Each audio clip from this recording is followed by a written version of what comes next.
Now brew a tea. Сега може да си сварите чай, така наречен. So you make a compost extract. Now you take that same compost extract that you put от компоста и сега същия този екстракт го правите на чай, размножавате го и го слагате в And the same way you will spray a herbicide. Както по същия начин бихте направили с хербицида. You spray the tea. Изпръсквате чая. So what the tea does is that това, което прави чая, good microbes will добрите микроби от него take that nitrates. Ще поемат тези нитрати. The nitrate it change it to ammonia. Които ще превърнат самите бактерии след това в амония. And the nitrate is the signal for the weeds to start growing. А нитратите са всъщност сигнала към бурените и плеверите да започнат да растат и да покълват. Because they small seeds and they quite са миниатюрни семенца и са на плиткото. So that's why you want to just spray it on top. Просто искате този компост да го излеете отгоре върху тях. And then of course, all the bad that's there, you put this good лоши бактерии, които са там. You put this good aerated product down. Вкарвате този добър аеробен It's going to suppress all the bad всичките лоши протеини в почвата. And things that gonna attack your small plants. И неща, които биха поразили младите ви растения, младите ви културни растения. And then it's management, you know, go like your sunflower. If you get bad weather, you know, you plant maybe end April and it gets very hot and you get maybe a bad storm or whatever. Or a lot of wind and you got a little bit of damage on your leaves. Имате малко повреди по листата. But I will say, if you can get in, spray again the tea. Но бих казал, ако имате възможност да влезете, просто влезте и го напръскайте. I think if you can do maybe 4 or 5 applications in your first year when you 4 до 5 апликации първата година. When you start no-till for the first time, когато започнете с no-till за първи път, you can do 4 or 5 може да направите спокойно 4-5 апликации с този компостен чай. And brew it mainly with fish hydrolysis. И го варете основно с рибния хидролизат, That's something we're lacking a little bit in Bulgaria. Това е нещо, което малко ни липсва в България. Say again, in the tea. In the tea. Yes. You don't need a lot. Не ви е необходимо много. You need like a teaspoon on 100 liters of tea. Нещо от порядъка на It's so much food for them, you know, because it's small guys. 1 teaspoon on 100 liters is a lot of food for them. Една супена лъжичка на целия... But we'll get to that. I've got a little bit of information on how much we must put in our... Ще обясня по-късно колко трябва да сложим на рибния хидролизат. Okay, so Elaine did some trials on this, on onions. Elaine Ingham беше направила малко експерименти с това на лук. So if you go to the Soil Food website and you look at trials there, you will find this trial on. И ще видите, тя публикува там тези експерименти, които е правила. That they used it as a pre-emergence която използва herbicide on onions. So they had a control with where they sprayed the herbicide and they had a control where they only spray the tea. Две контроли, едната е с хербицид, на другата също, на другата без хербицид, само с компостен чай. And amazing this. И впечатляващо. Trial was cleaner than the herbicide, better. And they were growing better. И растяха много по-добре, отколкото тези хербицида.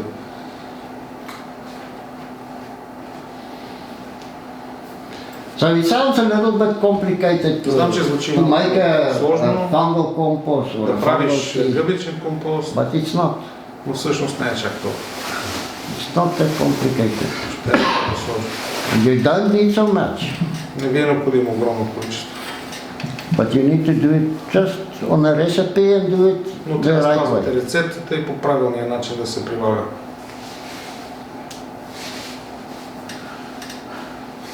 So if you want to make, say, you're going to make for a hectare, no, for a decker, За 1 декар. If you do, say you do your Ако правите planting сейдбата and you do your tea spray after planting, и след него направите пръскане, that's 200 grams, 400 grams. 200 за сейдбата и 200 за след сейдбено грама. Good compost На декар. per acre. Добър компост на декар. Okay, you're gonna, depends on how you calibrate your sprayer and Зависи, разбира everything. се, как ще калибрирате пръскачката. That's more or less what you will need. Но много повече или по-малко ще е това количество, което ще ви е необходимо. 200 грама. But I will say, На апликация, да. if you budget for 1 kilo, Say that again. if you budget for, say you will plant Ако sunflower, си направите бюджета за you слънчоглед, at least want your extract and then you want your tea ви трябва, след това 1 кило after you екстракт, plant it, след- and then maybe 2 or 3 след това 2 или 3 for safety, за or всеки for случай, follow-up. за If осигуряване и за по-нататък, ако ви е необходимо. But you will not use more than that. No, But I will you say can if you got about Но бих казал, 600 grams че ако имате 600 грама, of compost for every deca that you plant, 600 грама, well. just a second, Карл, 600 грама компост за всеки декар, който, т.е. твърдото, the hard stuff, yeah, 600 grams per декар. per deca. Да, това ви But you will do 3 things. You will С do, това правите 3 третирания. you will put the extract on the seed, 200 грама за слагане върху семе, за киснене на семето, инокулацията, inoculation, right? Okay, this year I didn't have a extract. I plant some covered crops. I rent a planter from a friend. Взел плантър на сялата приятел, насадих And тук култури. the planting machine, and it had no applicator on, so I mixed the extract with the seed. Dried a little Просто bit in миксирам the shade контейнера с семената с екстракта от компост. and planted. Оставям го малко на сянка и след това насявам. That's gonna be maybe 50% effective because you, Разбира се, това ще е до 50% ефективно, yeah, if you put it in the furrow, но ако го сложите liquid, течно в реда, it's gonna be maybe 90-100% да бъде effective. 90%, над 90% ефективно. Yeah. No, because your autumn, like your oats and stuff, you don't plant them too deep, you know. Да, и защото есенците не се съдат твърде. And so if it's very dry and very hot, Разбира се, ако е много the seed bed's a сухо и little bit too shallow. и семето е малко по-плитко, отколкото трябва да е. Just remember, they don't like ultraviolet light. you Да, know, просто kills имайте them предвид, че quickly. този екстракт не обича, нали, бактериите ги убива UV светлината, това на всички ни е ясно. So you're gonna need maybe that 200 grams. Тогава в такъв случай ще имате нужда от For 200 грама за сидбата. Then for after planting spray, the tea, След това чая, който ще изпръскате. So the first time is concentrate, right? Not first time is extract. Значи първият път е само екстракта от компоста. But the extract, you just mix the compost with water, you throw it through a grit, and that's your extract. Значи първият път е само с екстракта, вторият път правите екстракта в чай, го разреждате и го правите като пръскане на полето над вече насятата.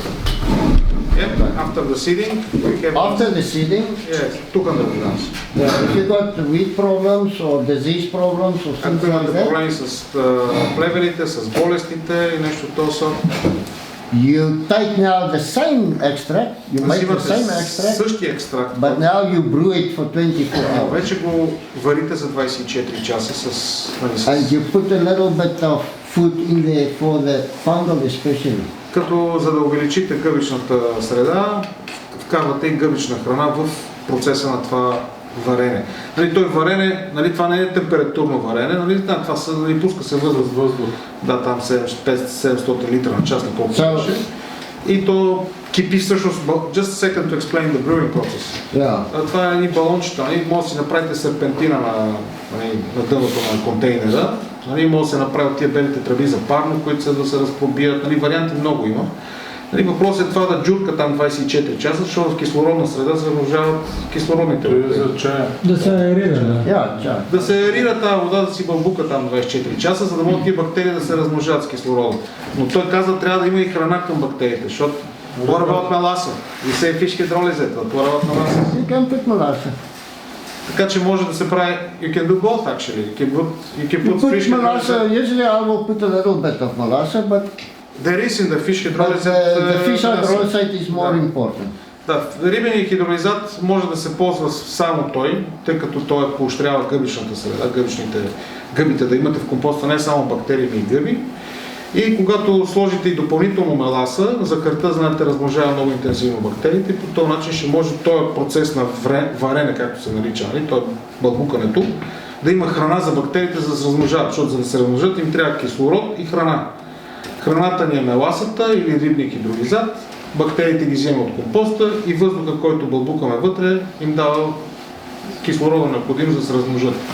За да го направим интенсив бактериал tea, right? With the air and the molasses and the fish hydrolysis, with a preference to the fungal.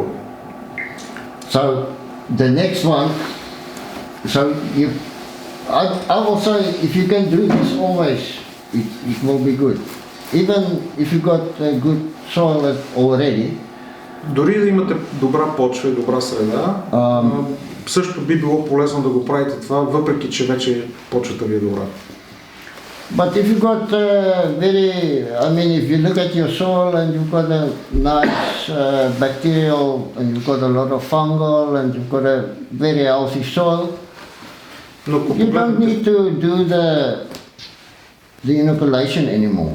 Но ако самата ви почва, погледната през микроскопи и изследвана, установите, че е добра в бактериално-гъбично съотношение, богата на гъби и бактерии, тогава е необходимо да правите третиране на семето.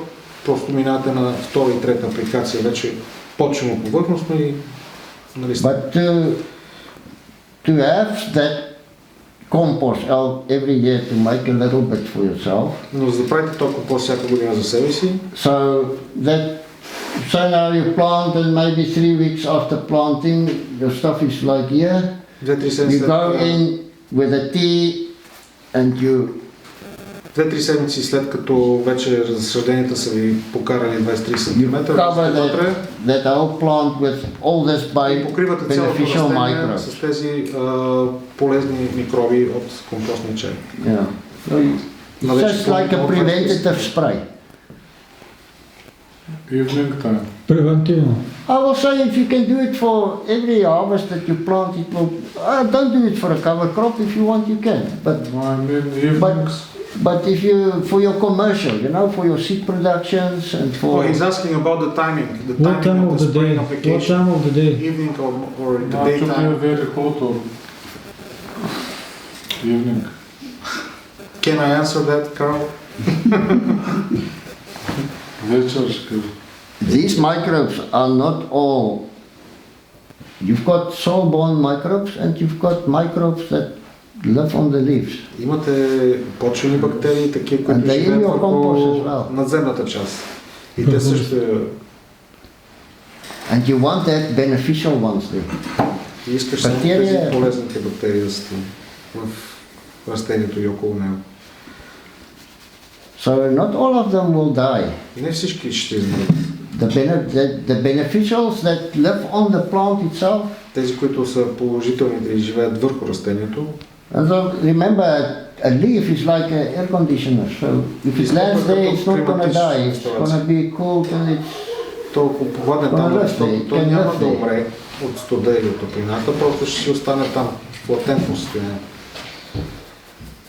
Of course, if you can, I don't know how we can do it, but if they spray orchards, for instance, they've got this blowers that spray. Ако както примерно пръскат лозята, те имат тия духалки, с които вдухват и пръскат.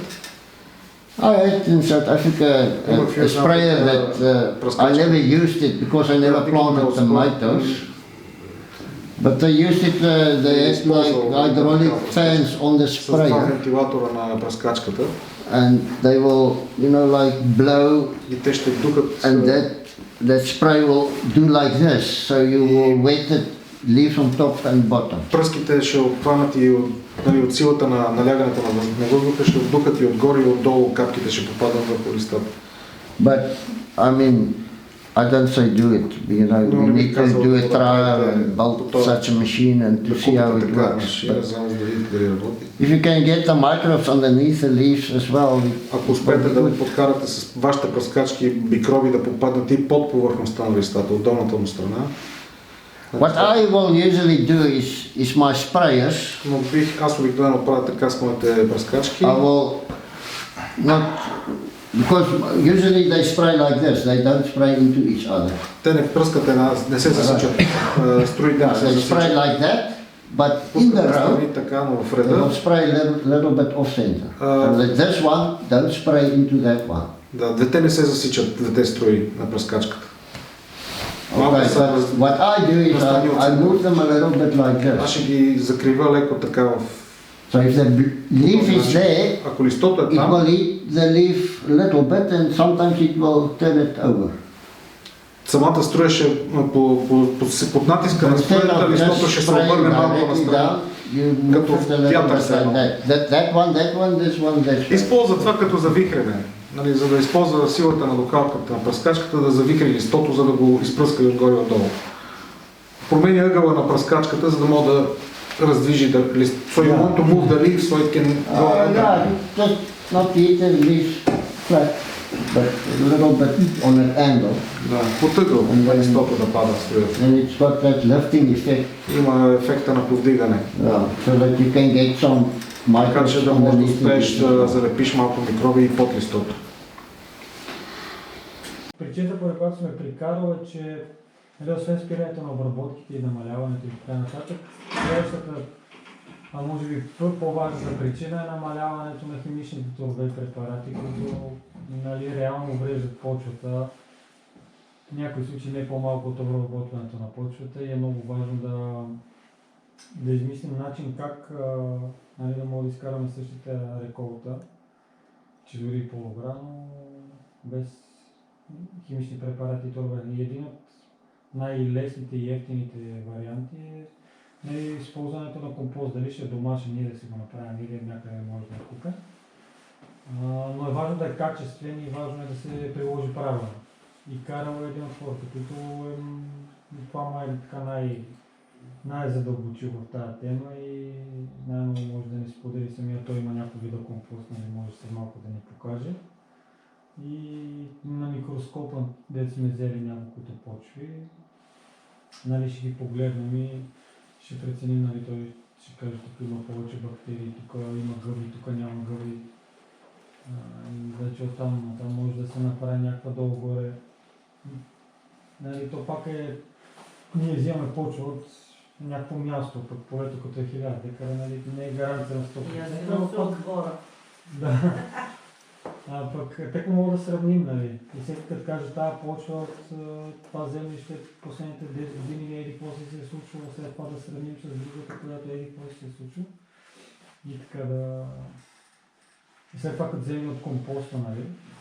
И ще видим разликата, защото нали, аз предам миналите пъти много често да се виждаше разликата между ние миналия път, къде беше? Къде отиде това нещо отгоре? Отвънка. Както и е. Тествахме, не Жорка ти не беше, ама тествахме един от тия стандартните препарати, където ги продават микробиалните на една тубичка. Тя го не спомняш това да ги тествахме? Да, той беше донесъл биотор някакъв. Да, някакъв биотор. Имаше вътре много живот, нали, това долу-горе, ама бяха едни издължени бактерийките и Карл вика, бе, не съм много сигурен тия дали не са много малко по-така време. Не беше много сигурен. Бъркаме тия бломач, да ни забъркаме нещо. Да, и като седи в някакви туби, някакви месеци от някъде, нали, то се променя биологично. Да не отключим нещо, което ни трябва. Да, или просто добавиш някакво... На старото да го провериш по миризмата. Ако ти мириш на киселина, на гадно, на киснато, на... Ако има неприятна притеснителна миризма, фърлиш го. Не го ползваш. Значи билото аеробен или анаеробен процес не мирише на лошо. Независимо дали развъждаш аеробни или анаеробни бактерии. Лошите миришат гадно. Това най-общо казвам. Защото всички ядеме кисело зеле, кисело мляко, това са пробиотик. Вътре има анаеробни бактерии, които обаче из цялото ни тяло живеят анаеробни бактерии. Сме живи и здрави, да се вика. The more microbes, the better. Да, разнообразието, това е ключа. Yes, so I was telling them. Okay, somebody was talking about molasses. Нека да за маласа. Okay, now. Деско, превежда. Някой ти говореше за маласата. Remember your first step. Step one is now 10 years of no-till and bolting his soil. But if you got like, you you say everything is dead. Да, нашата почва всичко беше. Your first step in your microbe family is the bacteria. Началните стартовите микроорганизми в почвата са бактерии. So at least you need to feed them in the beginning. В началото, ако почвата е по-изтощена и такова, това е първото нещо, което трябва да направим, поне това, което трябва да направим, е да ги подхранваме тях.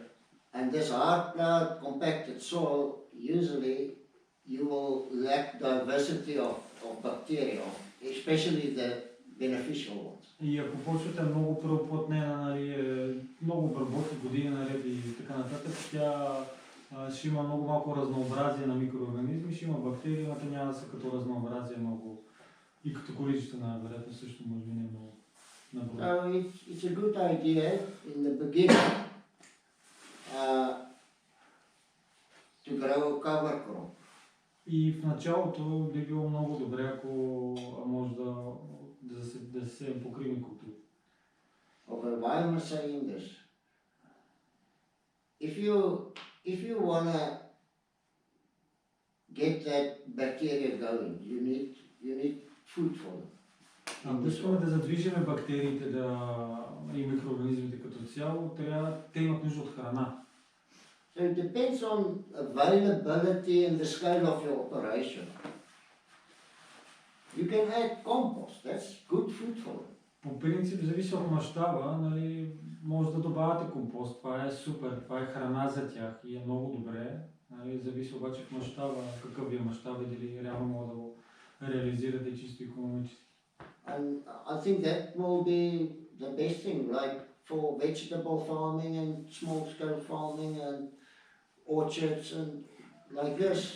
It's a good idea if you can get leaves and you can get cardboards and you can get wood chips and coffee grounds and whatever organic matter you can get and make your compost. По принцип за градинарство, за зеленчуково производство, дори за обложки и така нататък може да се използва дори картони, дървен чипс, дървени сърботини, бали слама, листа и така нататък, да си направите компост и да го използвате след това или директно да мулчирате с тях. Okay, so за големи мащаби I'm just going to jump into a slide. Покривните култури, реално за голям мащаб покривните култури. Той за малък мащаб покривните култури са супер. This is they grew oak trees from seeds. Тук отглеждат от семена стартово, са направили разсади и семена на орехи. This is no orech. Oak. Дъб. Sorry, дъб. What's wrong? My glasses are... No, it's the same as the walnut. It's the same color. You can see there? This is a control. It's basically the sterilized soil. Това контролата в ляво е като цяло стерилизирана почва без микроорганизми. This one, they took that sterilized soil and they took some a little bit of soil from a forest and they mix it. А втората почва са взели малко почва от гората. And this one, they put fertilizer. На третата са сложили тор, But they put no microbes. но без микроорганизми. And this one, they do both. А на най-дясната са сложили както малко почва от гората, нали, богата на микроорганизми, така и тор, нали, и изкуствен химичен азот. So now, what I'm telling you now, we've got a problem here because my belief is that in this control, this dead soil, if I put microbes, it's gonna be fertile. Because this one,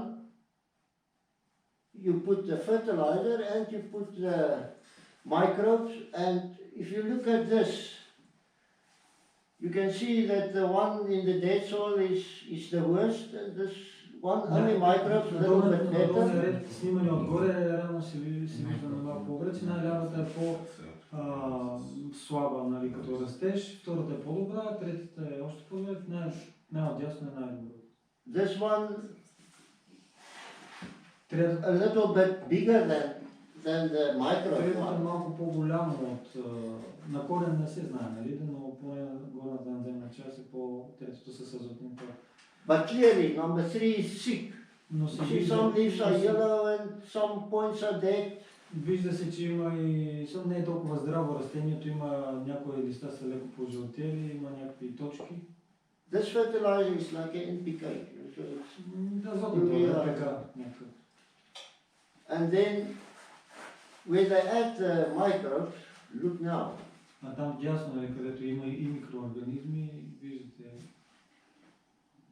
доста голяма разлика. То направо едва. So, we want to move from here to there, but we don't want to use the fertilizer. Искаме да стигнем от мъртва почва, нали, много бедна, до най-дясния вариант с нали, много добър резултат, но ако може без да използваме изкуствените роди. So if you take, say now for instance your compost and you add now molasses and you inoculate it, is it gonna be sufficient to have this reaction with the microbes? So you can now both see that the one needs the other one. You need the fertility and you need the microbes. Вижда се, че най-отясно е най-добрият резултат и се вижда, че реално растението има нужда и от нали, хранене, нали, в случая от тор, в този експеримент, и от микроорганизми. Нали, тогава би бил най-добрият. So what I want to say is, when you've got dead soil, sterilized soil, high bacterial soil, plowed for many years. In my case, my farm is close to the village. It was overgrazed for many years. Значи, ако почвата е много обработвана, много преоплътнена и с много години наред, неговата земя, примерно горе, където му е стопанството, там пък е преизпасвана много години и пак е преотъпкана и преоплътнена.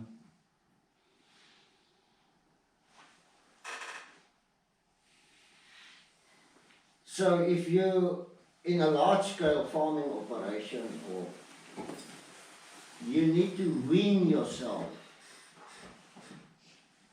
So you need to not say, I don't use fertilizer. Постепенно, нали, при големия мащаб производство, постепенно се намалява торенето, нали, не от днеска за утре казвам, няма да използвам торове. Okay. Въпреки че аз съм виждал места, дето става доста бързо. Но зависи от почвата. The second option is to start and to grow cover crop.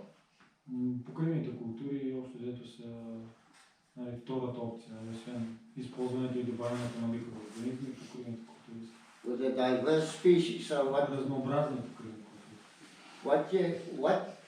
What happens when you grow cover crop is you're putting that carbon, so the plant photosynthesizes and it It uses about 60% of the sugar it produces for itself, and the other 40% it Това, което puts in правят the soil. покривните култури и растенията по принцип е да добавят въглерод в почвата и това го правят освен чрез листата и тази органика, която остава в последствие.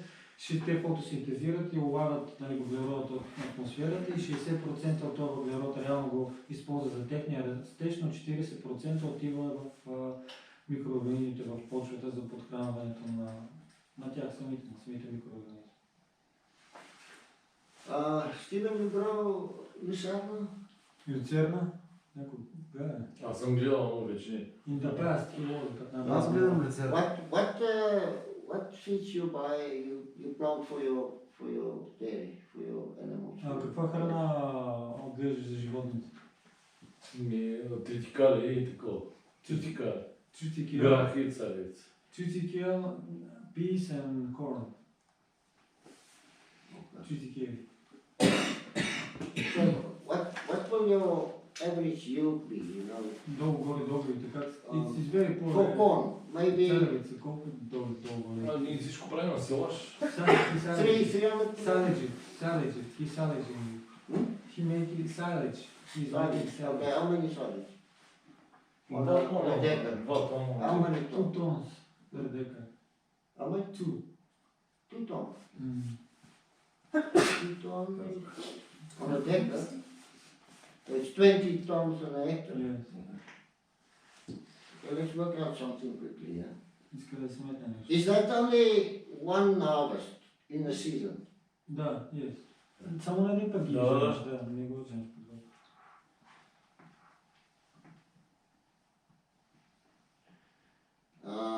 Let me just get the calculator here. Калкулатор е първият помощник. There's one.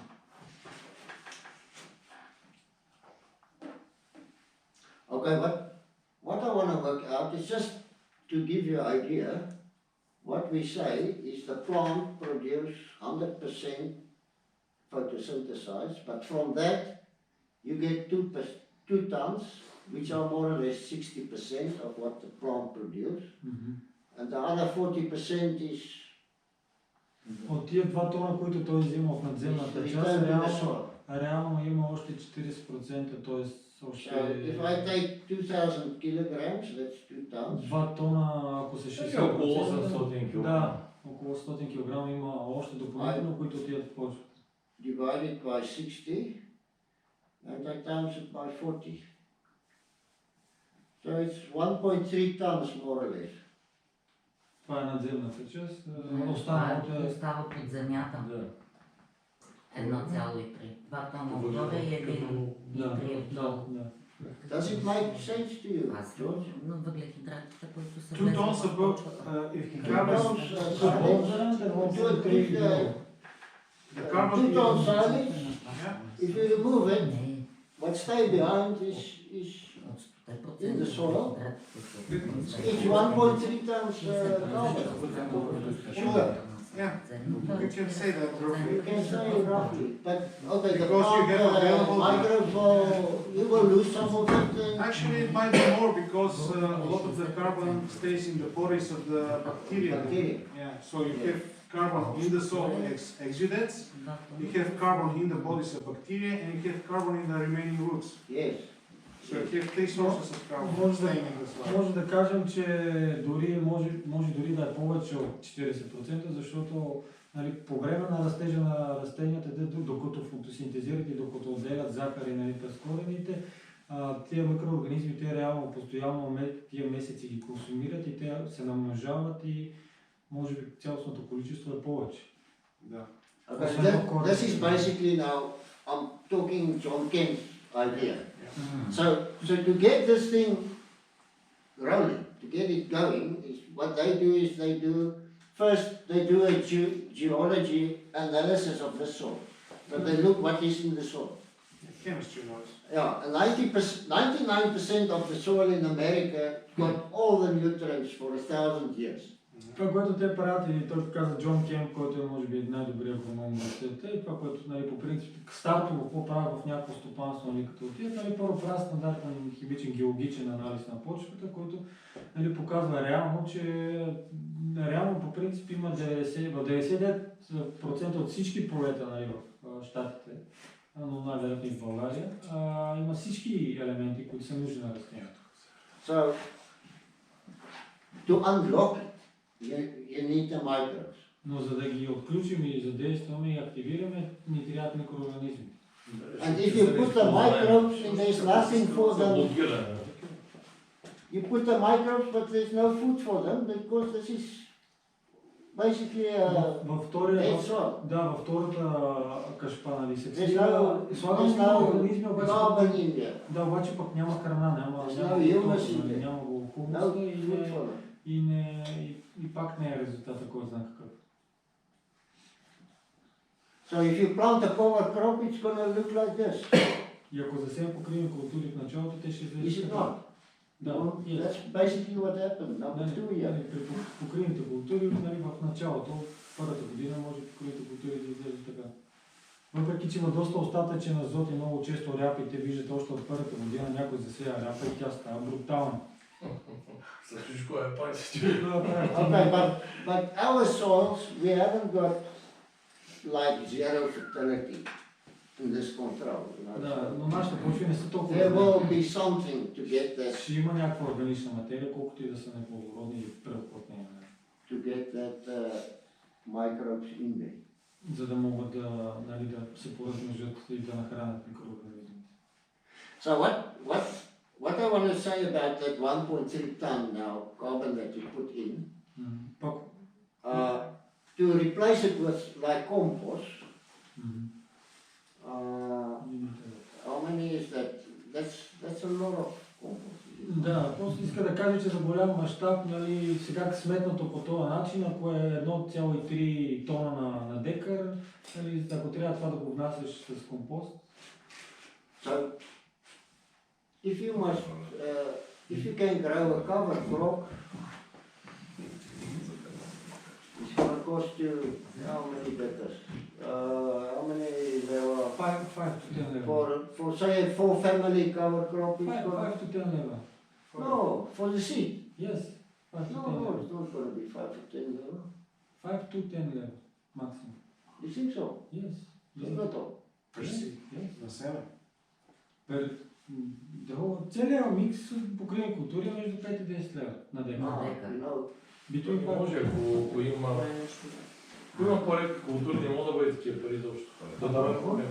Не нужно са редки, не нужно да си купуваш how many seed will there be in that? фенси, скъпи. 5 kilos? Примерно, гръховете изобщо не са ефтини, репите изобщо не са ефтини. Оттам и да проблема. Нали, протиновите където са, те не са ефтини. Иначе другите ще ги съберем от нас, примерно. Да. Но примерно гръха отива на лев 60, да речем, ряпата отива доста по-нагоре. Те просто усетиха тази ниша на тези междинни култури и бизнеса. Сега са насочена. Светли ще засееш и ожени за всички. Той са ожени 2-3. Другите. Да. А лененото семе къде отива? Ленът семе тази година го едат кравите. Кравите ми го едат ленът семе. Да, аз го купувам да го сея за покривна култура на 8 лева кило. Човек къде го падне кравите го едат. Да. Защото за всяка никакви неща да не го изкупуват. Тази година, когато ми беше лепи 20 цената, имам една турба останала, ако ти трябва да се подаря. Now the companies that are selling cover crop, they saw there is a niche and they... Той е 20 кг турба. Ще ми дадеш ще я пратя. И за до година ще. Да, защото дадаха на едни други колеги, върнаха на мене и ще ви я дам. Мисля, че не са добре познати способностите на лената като покривна култура. Много гадно са жени като култура. В България няма пазар, просто тия се опитаха да го наложат. Много хора заребиха, цената падна и тази година даже не го искаха да го изкупуват. Умишлено не ни пуснаха договори за обратно изкупуване. Да, това е много трики с пазара да го балансираш. Да не... И цената свалиха много, искаха да е 98%, а по чистен път от това село за себе го предлагаш. За бърза И храна. 20 тона лен, ядат омега-3 и идва им идеално. Okay, sorry Stephen, I'm gonna ask you something again.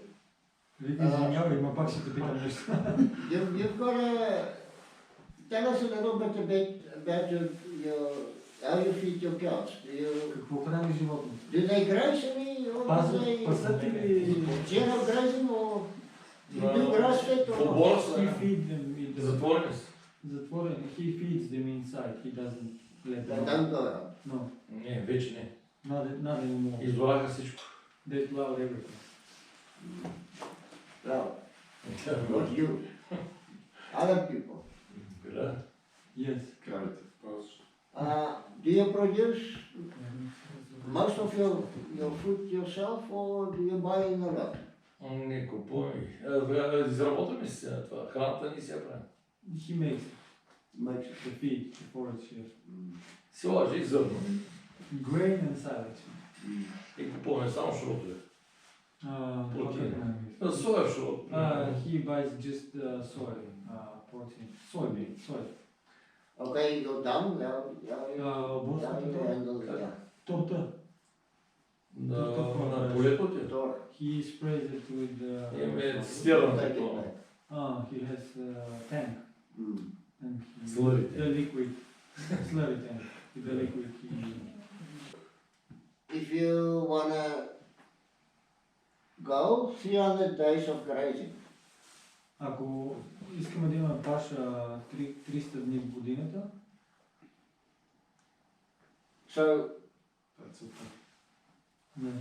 if you take this is from January to Това December. отляво надясно е годината, от януари до декември. So this is more or less the kind of system I'm building for my sheep farm. Това по този начин иска той сега да го направи в неговата ферма. Now your problem, normally your problem is November, December, January, February. И обикновено проблемите са как да изхраним животните през ноември, декември, януари, февруари. In a grazing system. Там, където имаме пасищно отглеждане. So I've planted this tall fescue grass. Сложил е покато запаша фескю. Гласатка. About Така? 20% of my grazing is now that. 20% от полетата за паша само са засяти с това. Okay, but because in Bulgaria it's quite dry, like this year and the previous year, we basically had no like autumn rains, our rain came very late. И обикновено в България по принцип и тази година имаше много малко дъждове около август, септември, чак ноември, декември е започнал да вали. So my fescue I'm gonna move.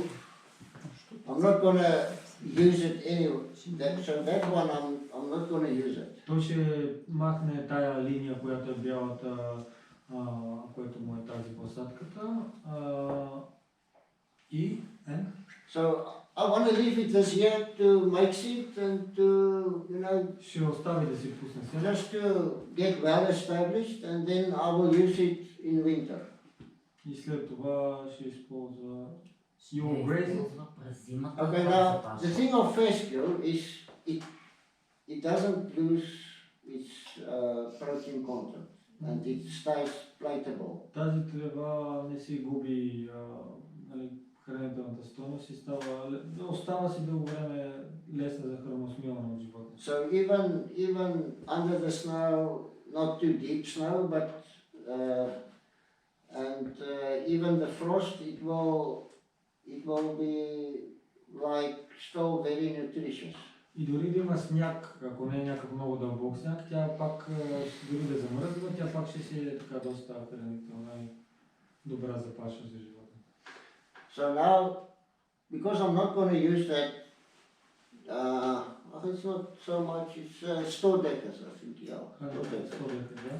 I'm going to plant now my first Splenditia, mulberries, but 20 meters apart. Сега вътре в тия 100 декара ще засади дръвчета през 20 метра редове. In rows, 20 meters in a row, but it will be 4-5 meters вътре in the row. вътре в редовете ще са около 4-5 метра разстояние едно от друго дърветите и ще засади гвоздичия, черница, райска ябълка. Persimmons, Райска ябълка.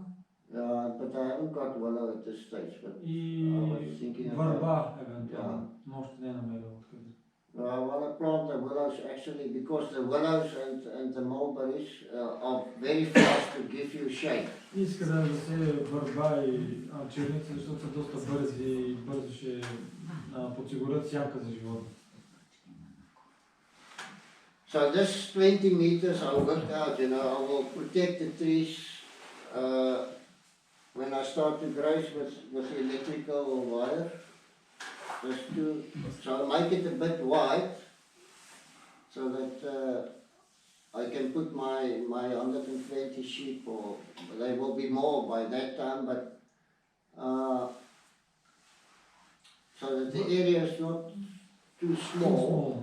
For that many number of So that they can at least graze it one day and then every day I can move. With electric fence, yeah? Yeah, with electric fence. Значи идеята му е вътре животните, т.е. спрямо неговото количество животни, които планира да има.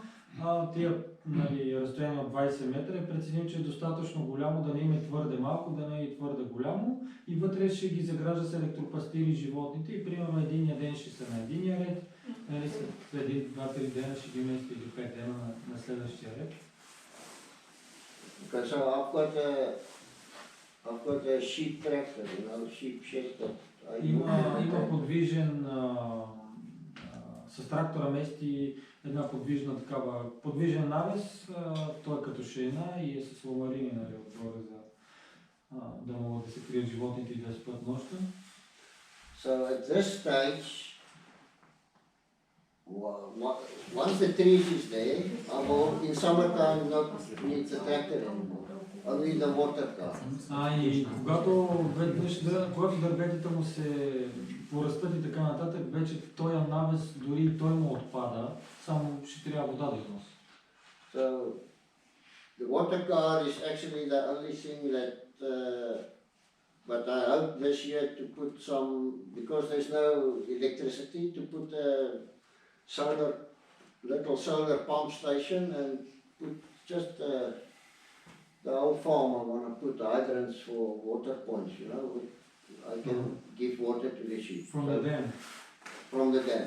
Значи неговото, там една от по-големите блокове, там за където говорим, там близо до тях, много близо е язовира и той иска да сложи малко соларна система, където да прокара на различни точки на полетата, където оттам вече да изкарва вода и да пълни, дали ще са кофи или там някакви барели или нещо друго. Okay. So, Can you tell me about this red thing?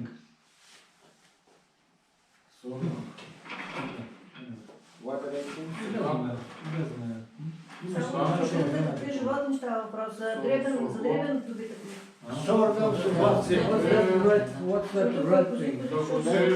that's like, it's your summer grazers. In this side, it's sorghum Sudan. Okay. Now in South Africa, we got such nice sorghum Sudans. Значи това червеното пък е културата, която ще расте през тези месеци от май, началото на май до октомври и това е сорго, примерно, или сорго суданка или суданска трева. Да, той има такъв хибрид. Има хибриди. Много високо стават 3 метра и... Те го викат при нас Судан, това е между сорго и суданска трева, хибрид. Да, някакъв хибрид между сорго и судан. Добре, на съчетание хибрид. It's a crossbreed. Да, точно. We've got one that you can actually stockpile as well. It stays very palatable in winter. You can stockpile it, and if you plant, for instance, a mix with sunflower as well, the sorghum Sudan, and you can also leave it, you know, and graze it. But of course, you can also make bells from it or whatever, or make silage from it. Може да се балира и да се лъжира, но има някои видове, които са доста добри да ги оставиш на полето и да ги пасеш в някакъв по-късен етап. Ноември, примерно, такива. Те гей браун, нали правят такива връзки сият и те после ги иззарат, под снега ги иззарат.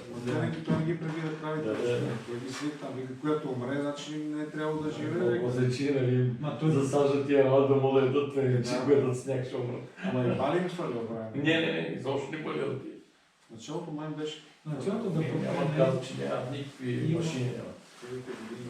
Началото може би. Трябва белгрейзинг, което е там да... За никой не да се участък на много лошо. По този начин, ако има петно, където не му е кофти почвата, слага белгрейзинг, фърли там. Седна там и пика в тази зона. След една-две години там вече. Той Филип така прави. Okay, this is Canada, Canadian. Това от Канада. 1926 to 2016. 1926 и 2016 година. Now, the top there is total farm income. In other words, how many money that the farmers generate. Синият, the blue one. Yeah, the blue one. The top line. Най-горната линия, синята е парите, които фермата е изкарала, не като чисто печалба, просто като... And the green here is the profit. А зеленото е печалбата за тях. Okay, they were a loss. And this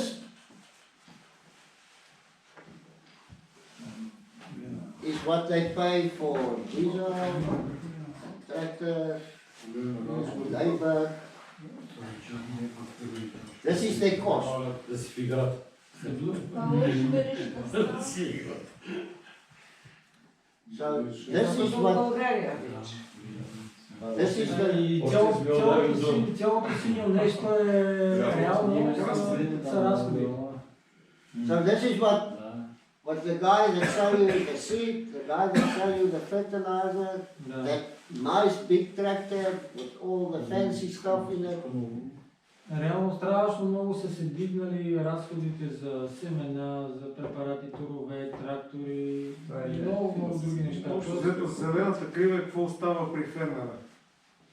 От всичко, което прибере, синьото е всичко, което прибере реално като пари, обаче като се разплати, зеленото е каквото остава накрая при него. За него са чисто печалба. И някой път зеленото е червено. Там да, 26. So this stelsel, this system, the more you spend, the less profit you make. И в този случай показва, нали, реално, че колкото повече харчиш, толкова повече ти остава чистата печалба реално за семейството, нали? По-малко. Exactly. И това е много добър пример, нали? Това не е само в Канада. Това е... So now the whole thing about regenerative farming, about what we're talking about. Цялата идея на регенеративно земеделие, това, което ние говорим is to turn this around. Е да преобърнем това нещо наобратно. To bring profitability back to farming. И да върнем обратно печалбата в самите фермери. So you need a mind shift. Because the guy that's selling you the seed, they advertise and tell, I mean, I've farmed 20 years. 20 years, they told me, listen, you need to buy that seed. Той бил много години, 20 години But they test it and they prove it, you do better. той също имал компании, които си идвали, са му предлагали, нали, са му казали, трябва тия семена да ги засадиш. Нали. Това са ти семената. And your neighbor buy it because, and then you buy it as well. И съседите около тебе ги купуват и също трябва те да се вземеш. Такива семената. You plant it and you get a good income, yes. Засееш ги, нали, реално имаш добър довик, добра печалба. But that seed were, in the first place, bred to work in this system where you make less and less money. Sorry? That seed, Yes. that company sell you, like Pioneer and Monsanto, Yes.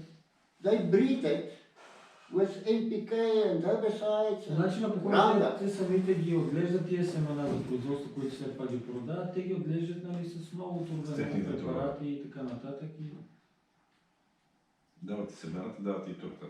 So the whole system enslaved the farmer because if it's not for subsidies, you actually can't survive.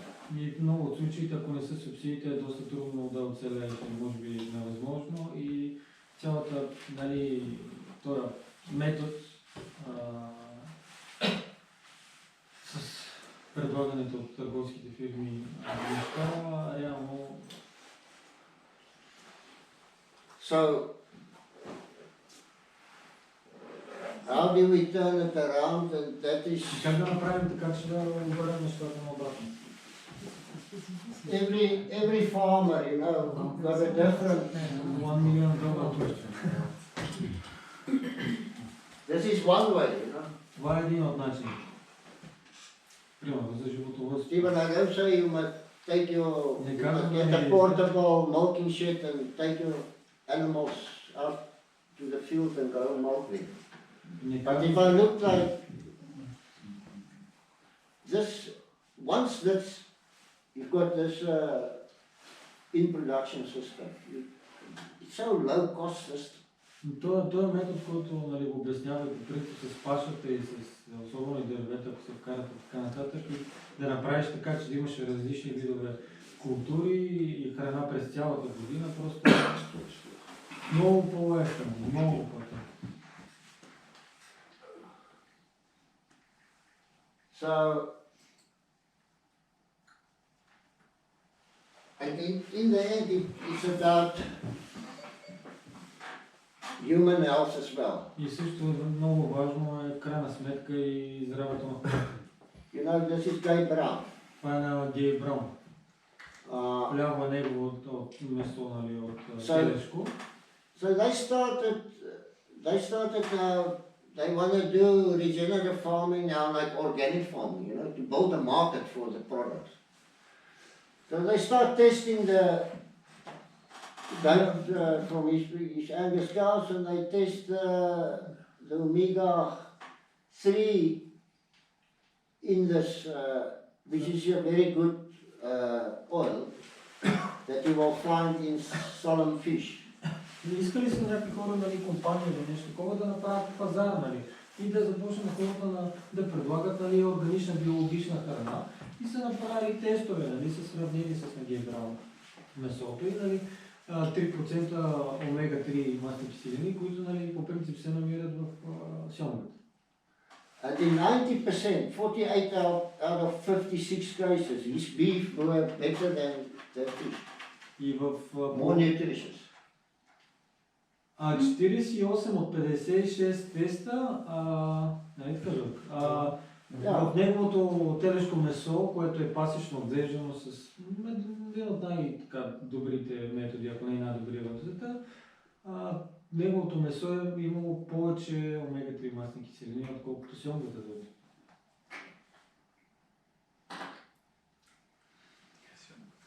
So in regeneration, that's the next step. Like in regeneration, it's to take the animals back to the land. Да, регенерирането, нали, по принцип в най-висшата си форма е реално да върнем обратно животните на полето. Това е, как да кажа, съвършения вариант. I mean, in a permacultural orchard, it's going to be difficult for you, maybe. It depends on the chickens, maybe. Chickens, it's okay for trees if you're growing Geese. ducks, they make a mess. Yeah, I don't like ducks as well. Chickens will be alright for underneath the trees because they will lower the pest pressure. You know, bugs can eat the but then you have to combine them again, maybe control them because you know you need more flowers underneath the trees to increase the pollination and attract the you know the controlling insects. Да, за So it's a balance. кокошките по принцип са In an orchard it will work. добър вариант с овощна градина да се комбинират, защото те ще са, как да кажа, ще контролират голяма част и от вредителите, но не трябва да са пък твърде много, за да останат и някакви цъфтящи растения, които пък да привличат и опрашителите. And you can do also grazing with larger animals, but you have to provide this electrical fencing on the rows. If you're going into rows in an orchard situation, you can manage it quite well if you have controlled pasture area. And in that pasture area, you put electric wires just next to the trees, so they don't hurt the bark and don't eat on the trees. Until the trees are big enough. Okay, I'm just not gonna put cows, you know, so in my system I will only work with the sheep. So maybe 3-4 years, you know. За животните казва, че нали, при много случаи кравите ще са много добър също вариант, мога да ги пускаш вътре в предовете на дърветата, само че трябва да има нали, електропастир, да е малко по... Нали, да не се допира до дърветата електропастир и електричеството, но пък и да е така да ги спира, да не влизат твърде много към дърветата, за да не почнат пък да ядат от дърветата, но той казва, че той има овце, нали, не крави, така че не е I don't think sheep will be a problem in the orchard situation. In the first 3 years maybe, you know. Началото първите години, But I use the electric sheep to control them, keep them off the trees. But after 3 years, I can just move them. Don't worry about the trees anymore. They can then clean the whole area. Then the grenadier, and because I plant now a walnut and like 2 walnuts and then grenadier, 2 walnuts and grenadier, and between them I plant acacia. And the acacia, when there's not a grenadier, I plant acacia, and the acacia I will, in maybe 5 or 6 years, when I start to harvest the nuts, след 6 години ще, когато започна да... They are trying to get rid of acacia, you know. So I will compose them. They're actually there for the sheep. Те са акациите chop and drop them, you know. За овцете, за храна за тях и той ще ги, след 5-6 години ще ги отреже до But I can also let them grow and graze them. Но дори да тръгнат да пораснат, те ще ги пасат.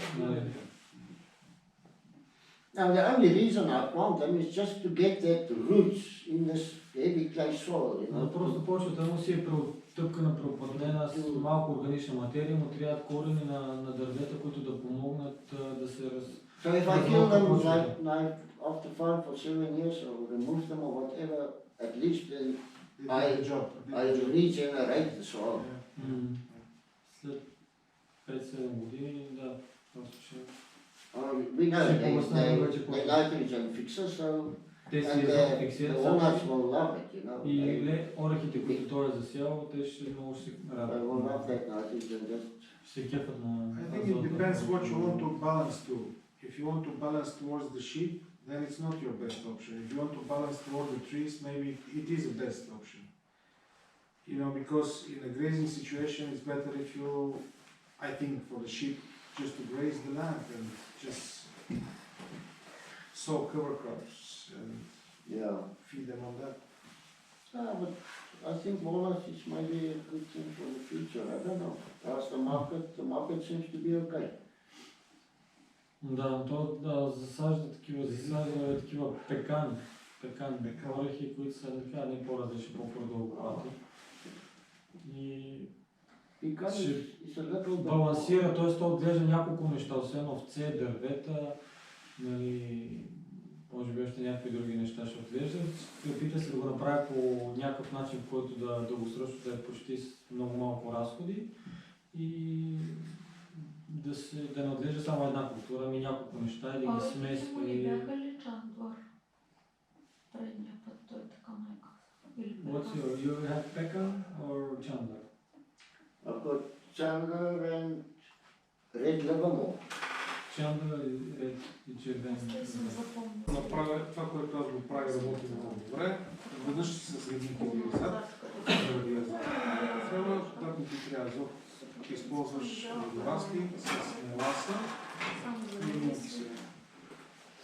Тази комбинация като правиш, обаче трябва да имаш листа, което е по-напредена фаза. А този екстракт, който той ти каза, може да си направиш от пшеницата, като се изглежда вече съществуващо живо растение, оплакваш го във водата, разджуркваш го там, разбъркваш го, корените са си, цялата структура на растението го ставаш да ферментира по принципа на джедан. И с това нещо вече може да подаваш лисно. Да. Може да си направиш заедно с меласа. Но винаги, когато пръскаш лисно, трябва да си с меласа. За мен това е истина. Като и прилепител, може би ще иде. Като прилепител, като храна за бактериалната флора върху листото, по-малкото със Реално с колко вода разреждаш меласа? Ами 2 кг на 1000, нещо е такова идваш. То няма нищо, няма и Не е така. Ти това не да го смятай като мед да го мажеш по листото. Ние толкова много бързо няма и да върви през пръската. То съвсем малко по-исто ти трябва. Реално 2 кг на тон. Мисля, че толкова сладко, не мога да сладко. Толкова мисля, че беше. How much molasses do you put in a 1000 liter? How much molasses would you put for foliar in a 1000 liter sprayer tank? 2 kilos?